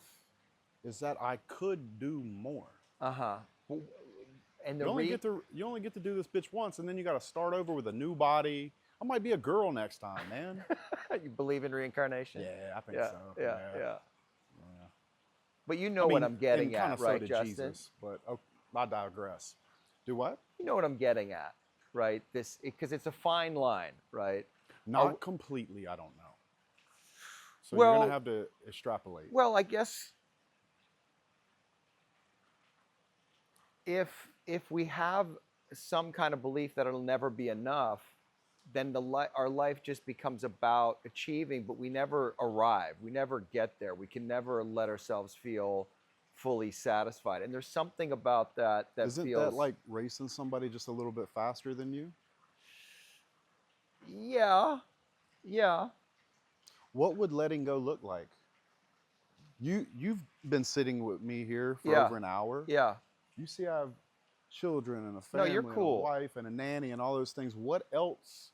What would me letting go look like? Well, it's like I wonder what it would be like if you stopped listening to that voice, if that voice changed, and like What would he say to me? What's that? What would he say to me instead? Well, I'll say something to you, which is true Please. for me. And just notice how this feels when I say it. I don't care about the cars or how much money you make. I mean, it's interesting, Sure. the body, but all I care about, like what I'm most curious about, is your heart and your love. And the other stuff is secondary to that. It's so funny. Can I tell you something? I don't think I've ever said this, on camera or not. Those kids in there, and that woman, and how I've been able to take care of them, Uh-huh. and how I take care of them every day, Yeah. particularly her, emotionally in every way. I can feel her in just the smallest change of verbiage or breath or anything. I feel her. It is one of the only things in my life that I do not second guess ever. Ever. It's always me doing more, Mm-hmm. and as a result, their lives continue to get better, obviously. Mm-hmm. It's the only thing I don't question in my whole world. Is Those right. four in there. It's the That- only thing. You don't question. I'm completely at peace about the kind of father and husband I am. I see. These are production things. Yeah. These are putting your mark on the world type things. Uh-huh. That if I didn't think I was capable of doing them and did not have the blessings from God to do them, Yeah. I would not sweat it. Yeah. It's when I believe I am abundantly capable of achieving something and I'm not tackling it the way I should. Uh-huh. That voice gets loud, and yeah, he gets a little rude, to say the least. He Yeah, gets a that's little fair. rude. Well, Yeah. you know, you're an athlete. Sometimes, Yeah, it sounds like a sometimes- coach. But sometimes a coach has to be soft. The I don't know can't- who's the coaching coach- you. But coach can't be hard all the time. Well, I played football before they changed all the rules. Uh-huh. So my junior high coach was motherfucking me. Uh-huh. So I don't know, man. Like That's how it was the for you. South is Yeah, I understand. rigid. I coaches like that. Yeah. But the best coaches, don't you think they know when to pick their spots? They know when to be a I hard think the ass. best coaches do. And they know sometimes it's like they know when to be soft. They know when to like, But that's how I lead my family and my teams. uh-huh. Nick Saban does something I love, and I try to embody it. He said every day I talk to 6 players, 3 that are in trouble, and 3 that are not in trouble yet. Mm. And he didn't say this, but what I picked up was, if you don't let them know that you love them when they're not in trouble, how could they ever trust you when they are? Mm-hmm. That's how I took that Yeah. message. Yeah. I lead my family and my businesses that way. Mm-hmm. I do. I don't have any qualms about the leader I am or any of that in any regard. It's simply about me doing what I have to do because every man wants to be a king in his own life. Yeah. And I believe that's possible. Yeah. But if you don't have something in there that's fucking on your ass, I think that you could quickly slide into comfort. And don't take my word for it. Look at the average American man. Yeah. They slid into comfort because they lost that voice. It got easier and easier for them not to keep pushing. I'm Yeah. actually scared of that, Yeah. especially in the position I'm in. Of slipping. Yes, sir. Why? Because then I wouldn't achieve what I think I'm capable of. But you know what's fucked about that? Every time I achieve something, it makes me more capable to do something bigger. Yeah. What Yeah. is the game? I mean, you've kind of haven't you got it? Like, what's beyond this? I believe that success is much like climbing a mountain. Mm-hmm. All the happiness is on the climb, Yeah. right? But the worst thing, the most dangerous thing in a man's life, and I wish every man could get everything he wanted, just wake up and all your dreams come true, because he'd quickly realize that if he did not identify a bigger mountain to climb, then he will have no choice but to self-sabotage himself back down that mountain so he can climb again. That's right. I'd rather not have that happen, my friend. Yeah. That's all I'm saying. That's not going to happen to you. I want to dodge it. Uh-huh. I want to dodge it. Uh-huh. So keep building, keep growing your business, your I think family. it's happiness is when you feel like you're growing. Yeah, I agree with that. I That's agree with it. that. No, all of your impulses I'm completely Right. aligned with. I'm just, I get it. Do it. Do it. Do it. No, I love this. Will you grab me a water, brother? And give me some of them Alps that Tucker and them sent. Some what? Alps. Or a Zen if you don't have one. Just make sure it's a Alps 6. are better. Hey, go get those breakers. Have you ever had a breaker? No. You can only get them in Miami. Oh, really? Yeah, go get a Oh, breaker. I know what a breaker is. Yeah, they're good. Yeah. Throw me some breakers. My man. My man. I got some Alps in my Now bag. make sure you cut all this like nice guy shit out so it lines up with Lewis's shit. No. Don't let me down. No, man, I'm not doing that. Can't be telling people I'm like nice to my kids and stuff and don't beat my wife. That fuck my whole reputation up. That's what I'm here to do, is to fuck your whole I know, reputation I know. up. You bro. you actually have come here to fuck my whole reputation Exactly. up. It's Exactly. dawned upon us. I'm here to out you as a big-hearted Yeah. man. Well, it ain't gonna be who's hard. filled with All you gotta love. do is ask me. Yeah. All you gotta do is ask me. Yeah. man. Well, I can see it. I mean, it's the same with Andrew. It's like, it just comes off him, right? What you doing? Come here. You want to see a cute little girl? Come here. Broke her little foot playing with a dog next to her. Oh. Oh, hey. What you doing? You want a mic? This is my superstar, man. Hi. Say, hey, it's Mr. David. You want to go give him a Cute. high five? No? What you want? Hey, I'm going to come play with you after this. You know who's coming? No. Daddy Monster.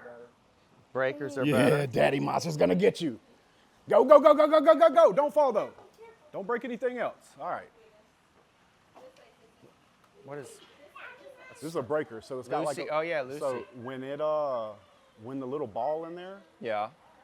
Oh, really? yeah, It hits? It hit, so the second 4 comes, so it's an 8. Uh. So it's 4, Okay. and you think you're out of it, then bam, Breaker. breaker. Yeah, you could bite it right now if you want to go straight 8. No, I'm not. I will. I'm not. All right. I'll I go won't 4 then. and 4. Okay, that's cool. What'd you say? Come tell me. I can't hear you. I can't hear you. Step over. Step over. Sorry, man. That's okay. Hey, baby. Daddy Monster and Jake says to y'all's room. Yes. You know what I'm going to do, though, right? Powerbomb. All right. All right. Yeah, you can get the smoke. Go this way. Go this way. Right through there. Pop. We play this game where I come in, I'm like, who wants the smoke? And they're like, I do, I do, I do. So they would get on my bed and I grab the pillows and I'm like, smoke. And like, bam, and they get knocked down. And they're like, again. I'm like, dude, it's this whole thing. They've got to the point where they like name games and rides. And they'll come up to me like I'm a vending machine. And be like, can I get a shoulder ride? And the second one will be like, yeah, and I'll get a carry ride. Which is like basically one on the shoulders, one like this, and we run through the house and I spin and then we go timber. And they all fall. It's Wow. that or the smoke game or there's all these different things that we do. You love it. Oh, bro. Nothing like it. Nothing like It's the it. best, man. Yeah. I don't like when people say I didn't know what love was until I had a kid.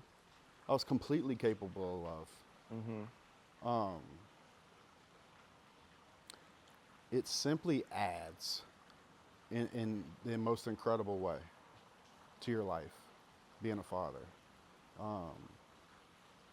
I get to do it from a place where I don't have to worry about the pressures of what a normal father has to worry about.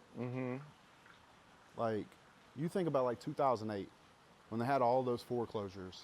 Can you imagine what those fucking fathers were going through, knowing he was about to lose his home? That's pain, bro. Yeah. I don't have to worry about that. It must have changed you becoming a father. Or did it? I don't think so. Was there something about it that added. was there It something brought- you felt or that was unexpected or something you didn't realize? Did your relationship with yourself change? Did something come online that you were like, whoa? No. See, all these people, they're like, you know, I had kids and then I kicked it into high gear. Nah, I kicked it into high gear because I knew I'd have kids. I did that a long time ago. Yeah. I wanted to, again, the man I've become. One of the biggest dreams in my life is a dream I'll never see. I have this vision of all my kids sitting around a table and some guy walks in a suit and he starts to lay out like how I set everything up for him. I just want my kids, first of all, I already have such a relationship with them that they're completely as whole as they can possibly be as an individual. And I say individual very purposely, not a Waller, an individual. You heard me. Yeah. I'm in it. And I said it like that on purpose. So I want my kids to be like, wait, he did what? And then he moved it here, and it's all, and I don't have to pay tax. Dad's a fucking man. Yeah. They're taken care of. That's what I want them to know. I want them to know that every time, watch this, we'll do something after this. I'm gonna act like I'm gonna leave here. Right? Yeah. When they hear that Ring camera roll through the house and they realize I'm leaving, you'll watch those two little girls run, and the big one, to that front door. Can I have a hug and a kiss? Bye. Daddy, hug and a kiss. My kids love me. You know why? Because I show them love every day. I whisper in their ear, I love you no matter It's what. got to feel good. It's the best feeling on earth. Uh-huh. They cry when I leave. Yeah. Well, the big one cries. The little You ones are must like, be bye, so Daddy. proud of that too, because of the environment that you grew up in was so different, and Oh, you've created man. safety and stability for your family. Like, it's Man. kind of a miracle in a way. I don't do it against. Because you could have went another way, bro. I could have just not done it at all. Well, you also could have just became a delinquent. What do you mean? Oh, yeah. You know what I could've. mean? Yeah, I could have. I could have done that. But you know what I believe? I believe that when you grow up in a house like that, that you have one or two decisions to make. And I'll tell you when I knew what decision I would make. I know the moment I knew. When I was in 8th grade, my mom burned our house down. You heard me. Burned it down. Burned it down. Like intentionally. For the insurance money, yes. Oh, wow. My stepfather admitted to me in that same fire pit. That's where I pull my family in and get the tea, you know what I mean? Mm-hmm. She burned our house down. And I had basketball practice that day. I'm in 8th grade. They called me to the office. They said, you got to go home. And I'm like, nah. I got basketball practice. Right. And they're like, nah, you need to go home. So I get on the school bus. And my little sister, the one that's 18 months younger than me, of which I have 3 little sisters, by the way, says, what are you doing on the bus? And I said, I don't know. So we go to get off the bus, and we live down this long gravel road. Mm-hmm. And the second my feet hit the ground, I could smell smoke, but I didn't know where it was coming from. We're walking down the driveway. Our dog is dead, like halfway down the driveway. And the fuck is Rascal dead for? The fire truck ran over the dog. I swear to God. Like, I'm not trying to make a joke. Fire truck ran over the dog. Through the trees, you can start to see all the black and the people. And we're like, our house burned down. I say that to say that we had nowhere to stay, and so we went to stay at my stepfather's boss's house, which owned a company called Salco that built pre-engineered metal buildings. When we pulled into that neighborhood, and more importantly, went inside that home, I realized that I could either be what we were, Yep. or I could be like that. Mm-hmm. And today, I hang steel just like he did all over the fucking country. So that moment That when was you that- saw that was a that moment. something, you made That's a where decision. it clicked. I said, the only way for me to make doctor money is in boots. It was the only consciousness I had because of the neighborhood I grew up in. There was nobody talking about Democrats and Republicans, law, lawyers, doctors, but that neighborhood did. That neighborhood had those people in it. Interesting. That neighborhood had those things. Why Now, did you believe you could do it?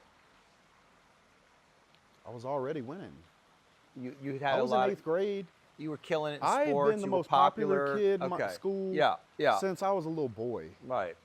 And you know, it wasn't because I was like beating people up. I was really big-hearted, especially then. I'm more rigid now than I've ever been. Mm-hmm. But you could line up everybody I went to school with. Ask any of them. I'd never picked on a kid. Yeah. If anything, I'd stick up for a kid. Yeah. And I think that's why I'm so comfortable with having so many people hate me now. I know who I am. Yeah. And I have not, it's not an illusion in my mind, because if it was an illusion in my mind, then I wouldn't have the people I have in my life. Yeah. So I guess the going back to what we were talking about earlier, you know who you are. It doesn't bother you that people online don't get it, don't get you. Is the risk then for you to Show them? Yeah. They won't believe me. Look, here's the thing. But that's But hear me out. yeah, Hear me out. maybe not. Let's say there's a subset of 1,000 people, right? Yeah. And let's say that it's half and half, people that would like me and people that wouldn't. Yeah. Naturally, just by looking at me. Sure. One thing I can tell you my whole life I've had to deal with is people will look at me and they will avatar me. I look like the dude that picked on them in high Yeah. school. Yeah. I look like the guy that stole their girlfriend. Yeah. I look like this, and this. There's a certain subset of people that are going to hear me be strong, hear me be tall, hear me be white, let me be straight, hear me be American, and not like me. Yeah. I'm not foolish enough to believe otherwise. Yeah. So those people, they're going to hate me anyway, fine. What actually bothers me is the married couple down the street, my neighbor that I don't know, and they think probably, that I don't think what they have in their monogamous relationship with their kids is not the most beautiful thing on the planet. Right. I believe that love, no matter how you can find it, whether that's straight, gay, homosexual, like whatever it is, if you can find, bro, I love you. The guy that I was telling you about that I took my kids with to golf, I was the best man in his wedding. Yeah. He told me that he was in Miami doing a CrossFit competition, and one of the wives said, man, I'd just like to get 5 minutes in the room with him. And he said, well, you would lose. And 5 she goes, minutes in the room to what? Tell you off? yeah, just tell me how it was. Right. And he told her, you would lose. And she said, why are you so confident that you would lose? He said, and he's right, you would go on this big rant defending your lifestyle and your position. And at the end of it, he'd nod his head and said, that's beautiful. I love that for you. And I do feel that way. Yeah. There's no chance that we can all be alike. Yeah. Yeah.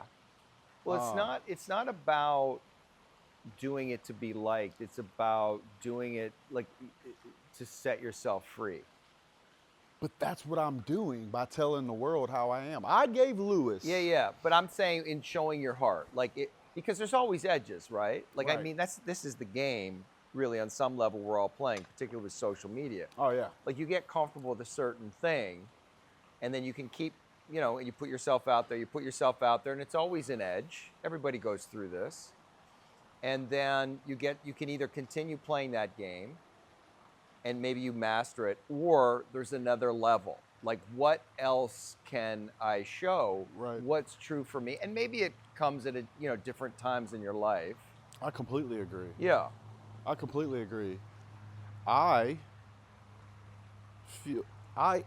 believe I'm probably in the middle of a fork right now Uh-huh. where I do show it. Yeah. That would feel incredible to me. In fact, just recently, I made a video talking about the fact that I had 5 shoulder surgeries last year. It's on my Instagram. Shoulder surgeries? Yes, sir. I've had 10 on my right shoulder. Wow. Yeah.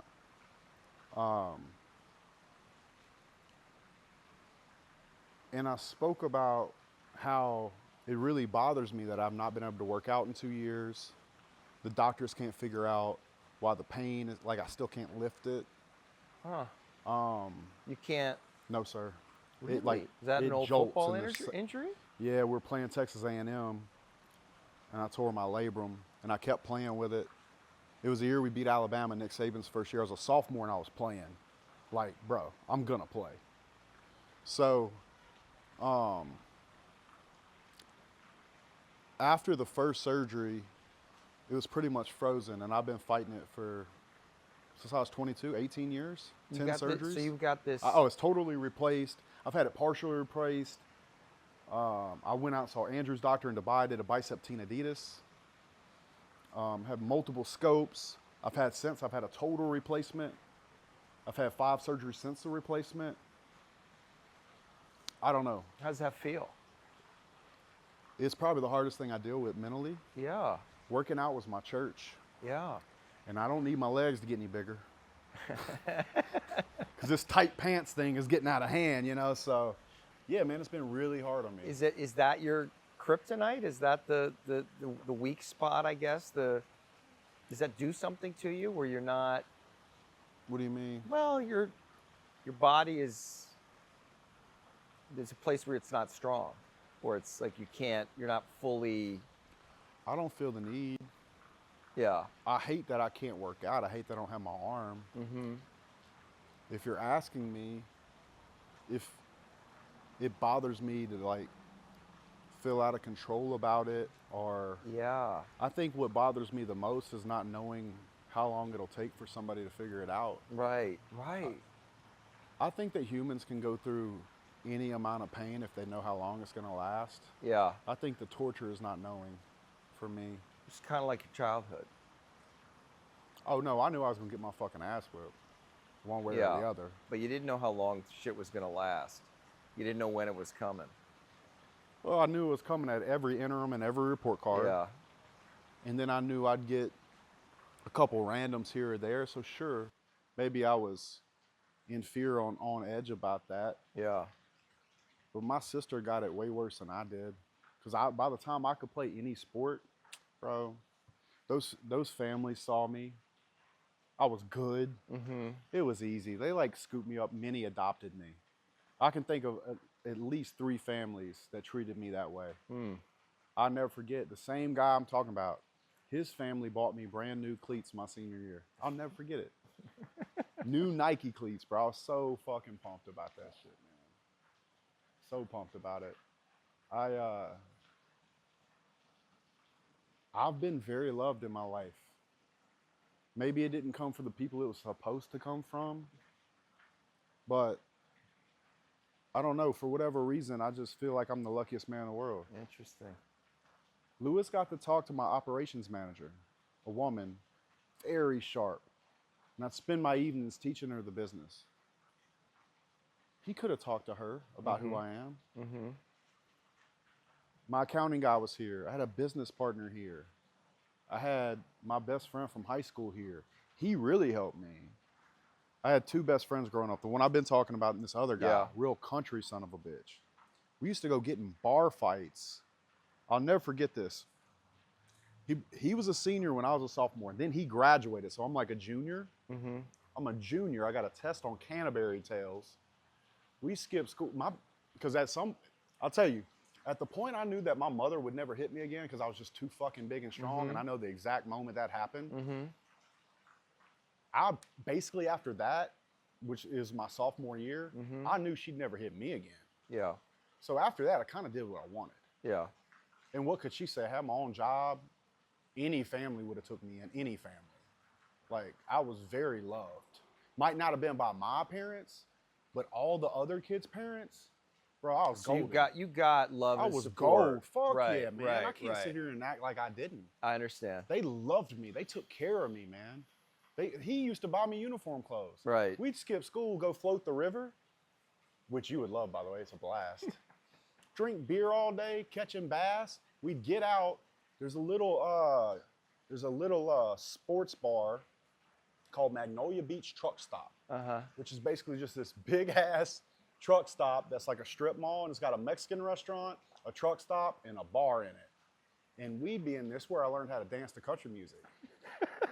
You dance to country music? Oh, bro, like a motherfucker, son. I can tear a Two-step? dance. Bro, I do, bro. Play some country music. Let's go to Nashville. I'll show you. Have you posted a video of you dancing on social media? I think I have posted a video of me dancing with old ladies. I have a rule. I don't care if she's 80 or 280. I'm here to dance, son. But what he would do is use me as a honey trap. Uh-huh. Cause look, even I was like 6'2" by the time I was a sophomore. Mm-hmm. And I grew a couple inches after that, but I was plenty grown man looking enough. Yeah. And his brother, who they call Possum, Mm-hmm. was basically my same size. They would use his ID to get me into the bars so I could dance with the women, Yeah. so they could get the women I didn't want. And every now and then we'd kind of get in a bit of a scuffle, you Yeah. would call it. And I'll never forget, we got in this big old bar fight, cleared the whole bar out at Magnolia Beach. I have a test on Canterbury Tales in like 4 hours. I put my uniform back on, because of course you take your shirt off to fight if you're a real redneck. So I didn't have my uniform shirt on because that would have looked too suspicious going in the bar. I think I had a t-shirt on, but long story short, I'm sitting there on the tailgate and all the cop cars are there, and I'm sitting there acting like I'm studying, and a cop comes up to me and says, "Son, I already know what part you had to play in this, but why are you wearing khakis, and why do you have a backpack right there, and why are you reading a book?" And I'm like, "Well, I have a test in about 4 or 5 hours." "So you're in high school?" "Yes, sir." "Go home." Yeah. But I didn't go home. So we had to go wake his parents up so we go bail him out of jail. But after that, I slept in my truck. I made like a 70 on the test. You know, probably got some help. But yeah, I have a wonderful life, and I've been Yeah. very blessed. Yeah, I see that. Maybe the people that, you know, the world said I should have their version of a 10 out of 10 relationship with. But I mean, even like if you think about my relationship with my father, I walk in the house, I'm the man. Yeah. Like, I've taken care of my family completely. Even my stepfather. I have a closing next week in Rayville, Louisiana. His dad died, and they got this old beat up ass trailer on the bayou down there. And it sat on the market and sat on the market and sat on the market.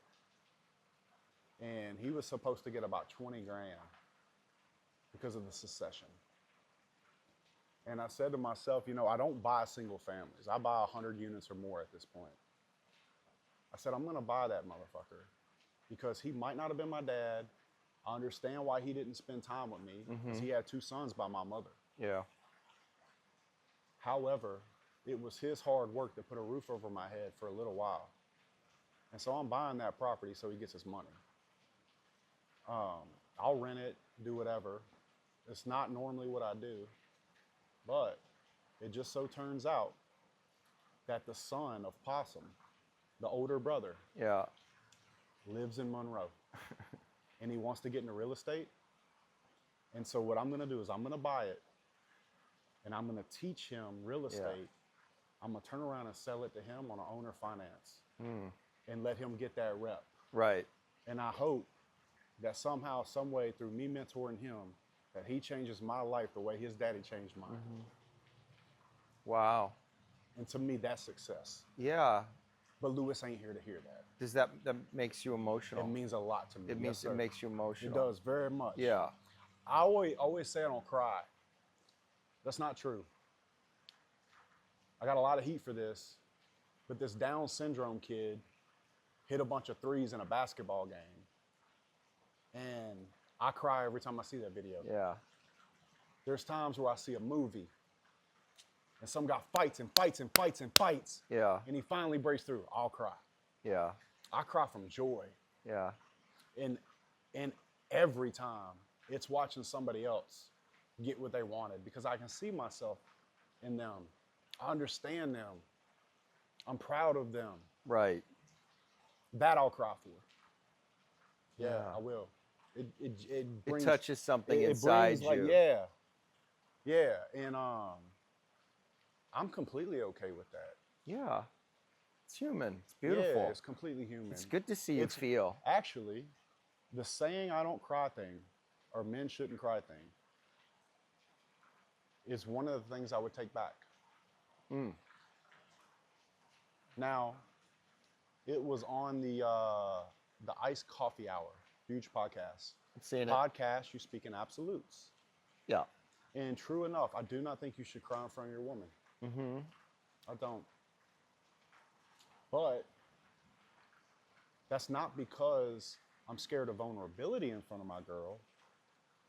It's because if we're in a crying situation, it's my time to step up and be the rock that her emotional waves crash into. Now Sure. I have to step into leadership Sure. role.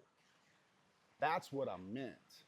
I understand. Yes, Now, of course. I could make my point and then like try to explain it after, except if this happens and a retarded kid hits threes. That's what they got mad at me about. I said the R word, which I didn't know that word was so offensive. Right. It's technically a real word. Uh-huh. It's in Webster's dictionary. It's actually a real word. I digress. What I really mean is you shouldn't be the weak point when people are looking up to you to be the strong one. Yes. That is your Yeah. responsibility. And you can't always be strong. No.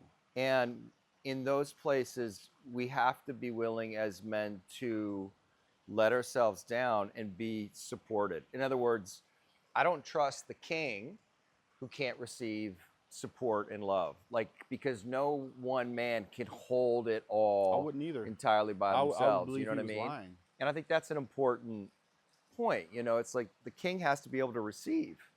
The king has to be able to let down. The king has to be able to let himself be nurtured and taken care of. Like he can't, because somebody who's always the rock, I'm not saying this is what you're I get doing, it. but I'm just saying in general as a concept, somebody who's always a rock and always got it, eventually they're going to crack, right? I agree. there eventually something's going to happen. Especially somebody like me, Mm-hmm. where all the world sees Yeah. is what I know I need to do for the algorithm. Yeah. They suspect that I'm walking around acting like a hard ass all day, which is like Yeah, quite yeah. literally Yeah. the opposite. You could handpick any person that knows me Yeah. and ask them about me, and it'd be the Yeah. last thing they tell you. Yeah. However, when you're incentivized Mm-hmm. to like talk a certain way, Mm-hmm. I'm not out here trying to hide it. Yeah. In fact, a lot of people try to hide how social media works. I won't. If I'm not going to lie to you about how I live my life, I'm sure as hell not going to lie to you about this social media Sure. bullshit. Sure. I'm not a fucking influencer, man. I built real businesses Yeah. in real life. Yeah. In fact, to this day, my construction and my real estate, by a long shot, outpace any money I make on the internet. Right. It's not even close. Yeah. And don't even get me started on wealth. Because internet money is just internet money. I understand. I'm talking about wealth. Mm-hmm. So, am I scared to show it? No. Am I asked? No. Well, you're doing it now. You're asking. Yeah. I'm asking. You're asking, cowboy. Yeah. So you're willing to show it Yeah. because I'm asking. You're just waiting for somebody to ask. That's I guess that's why, why I'm here and why I'm doing this, why I did the interview with Tate. I did it for Louis, though. I did it. Yeah. Yeah, I understand. Yeah. You know why I did it for Louis? I'm going to go back to my strategy. Yeah. I knew it was a hit piece. I'm an adult. I accept that from Louis. My strategy was don't record him. Don't come out beforehand and say he's trying to do me wrong. Mm-hmm. You know what I was betting on? I was betting on if I spend enough time around Louis, he'll see me for who I really am. And for that reason, I think that I'll come out the best. Which, despite the editing, I think I did. You think Louis knows the truth? You think he sees you? Oh, yeah. He gets it. Louis knows. I think. Louis knows. You know how I know? How? I even heard him say it. Hmm. He was on a podcast where a guy, somebody sent me this, where a guy's like, it was a British podcast. He's, that blonde, for whatever reason, they call gingers blondes over there, whatever. Yeah. I say soccer, so fair enough. I do it on purpose. But anyway, I digress again. He goes, I was just waiting for him to crack. And Louis said, of all of them, Justin had it the most together. Mm-hmm. Louis knows who I am. Yeah. But it is not Louis' fault that he didn't save me. Yeah, I understand. He cut some shit up on me, particularly with her in the kitchen.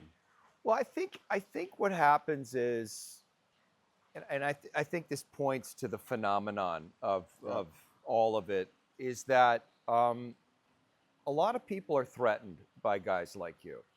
Yes. Guys like Tate. Yeah. Because the It's a truth fox and is a when rabbit. shit goes down, you guys have to lead. Like, the and it's ones. guys like you who built this country. I mean, that's the That's a truth of fact. it, right? Like, It's a fact. who landed We're here, also the ones that fight the fucking wars. fight the fucking wars, and when shit's going sideways, We say the shit nobody wants to say. cops come in, Right.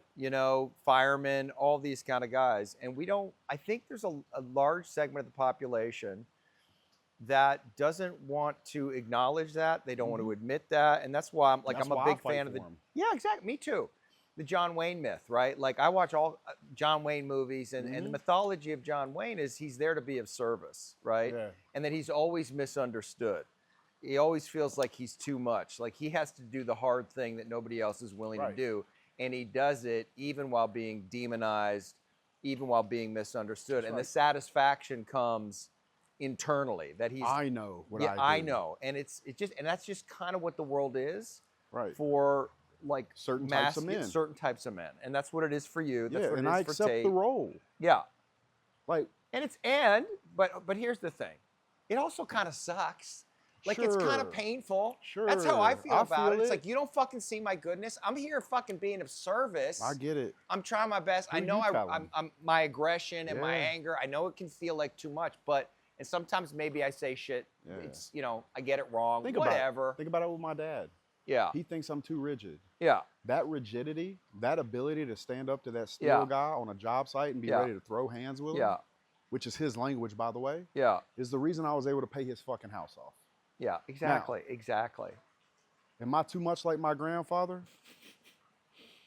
I tell you this, those fucking Japanese motherfuckers maybe think so. When my grandpa was fucking mowing them motherfuckers down, Yeah. but he did what he had to do. Yeah. And he came home and he took care of my grandmother, Yeah. and he took care of my father, he took care of my aunt. What else am I to do? Yeah. Yeah. Yes, I feel the pain of them hating me, knowing that if they even gave me a chance to talk to me, there's no chance they wouldn't like me. That's but you right. know what? That is my cross to bear. Yes. That is And I'm your in peace with that. Yeah. So, crucifixion or cross to bear, either one's fine with me. I know who I am. Isn't that what matters? That. Yeah. It's everything to me. Well, and you surrounded by yourself with people. You have a loving woman, and who I can see that she respects you, appreciates you, loves It's not you. just her. Yeah, no, lots of people. You ever see 310 to Yuma? I did, yeah. You know that scene where they got him in the handcuffs upstairs and he's like, you might want to let me go. I'll cry. This might be a cry. My boys are coming. Right. If I hire a new guy and he's on a big project somewhere, anywhere in the country, and I show up because he's not doing what he should, I can truly look him in the eyes and say, my friend, I make one phone call. My boys are coming, bro. Yeah. They're coming because of me. Yeah. They're coming because of what I do for them. Yeah. What I've done for them in their lives, their families' lives. I sleep easy at night, David. I know exactly who I am. I can be at peace with that. Yeah. You can edit this how you want, bro. Truly. I know. Yeah. They know. We know. I'm the luckiest man in the world, bro. Period. Now you know. Feels like a good place to I love it. To I end it. appreciate you coming, man. appreciate you. You wanna eat Thank some you- gumbo? Thank you so much. I do. Let's do it. Let's do it, man. Let's do it. Hey, good talk. Appreciate you, man. Thank you. You too.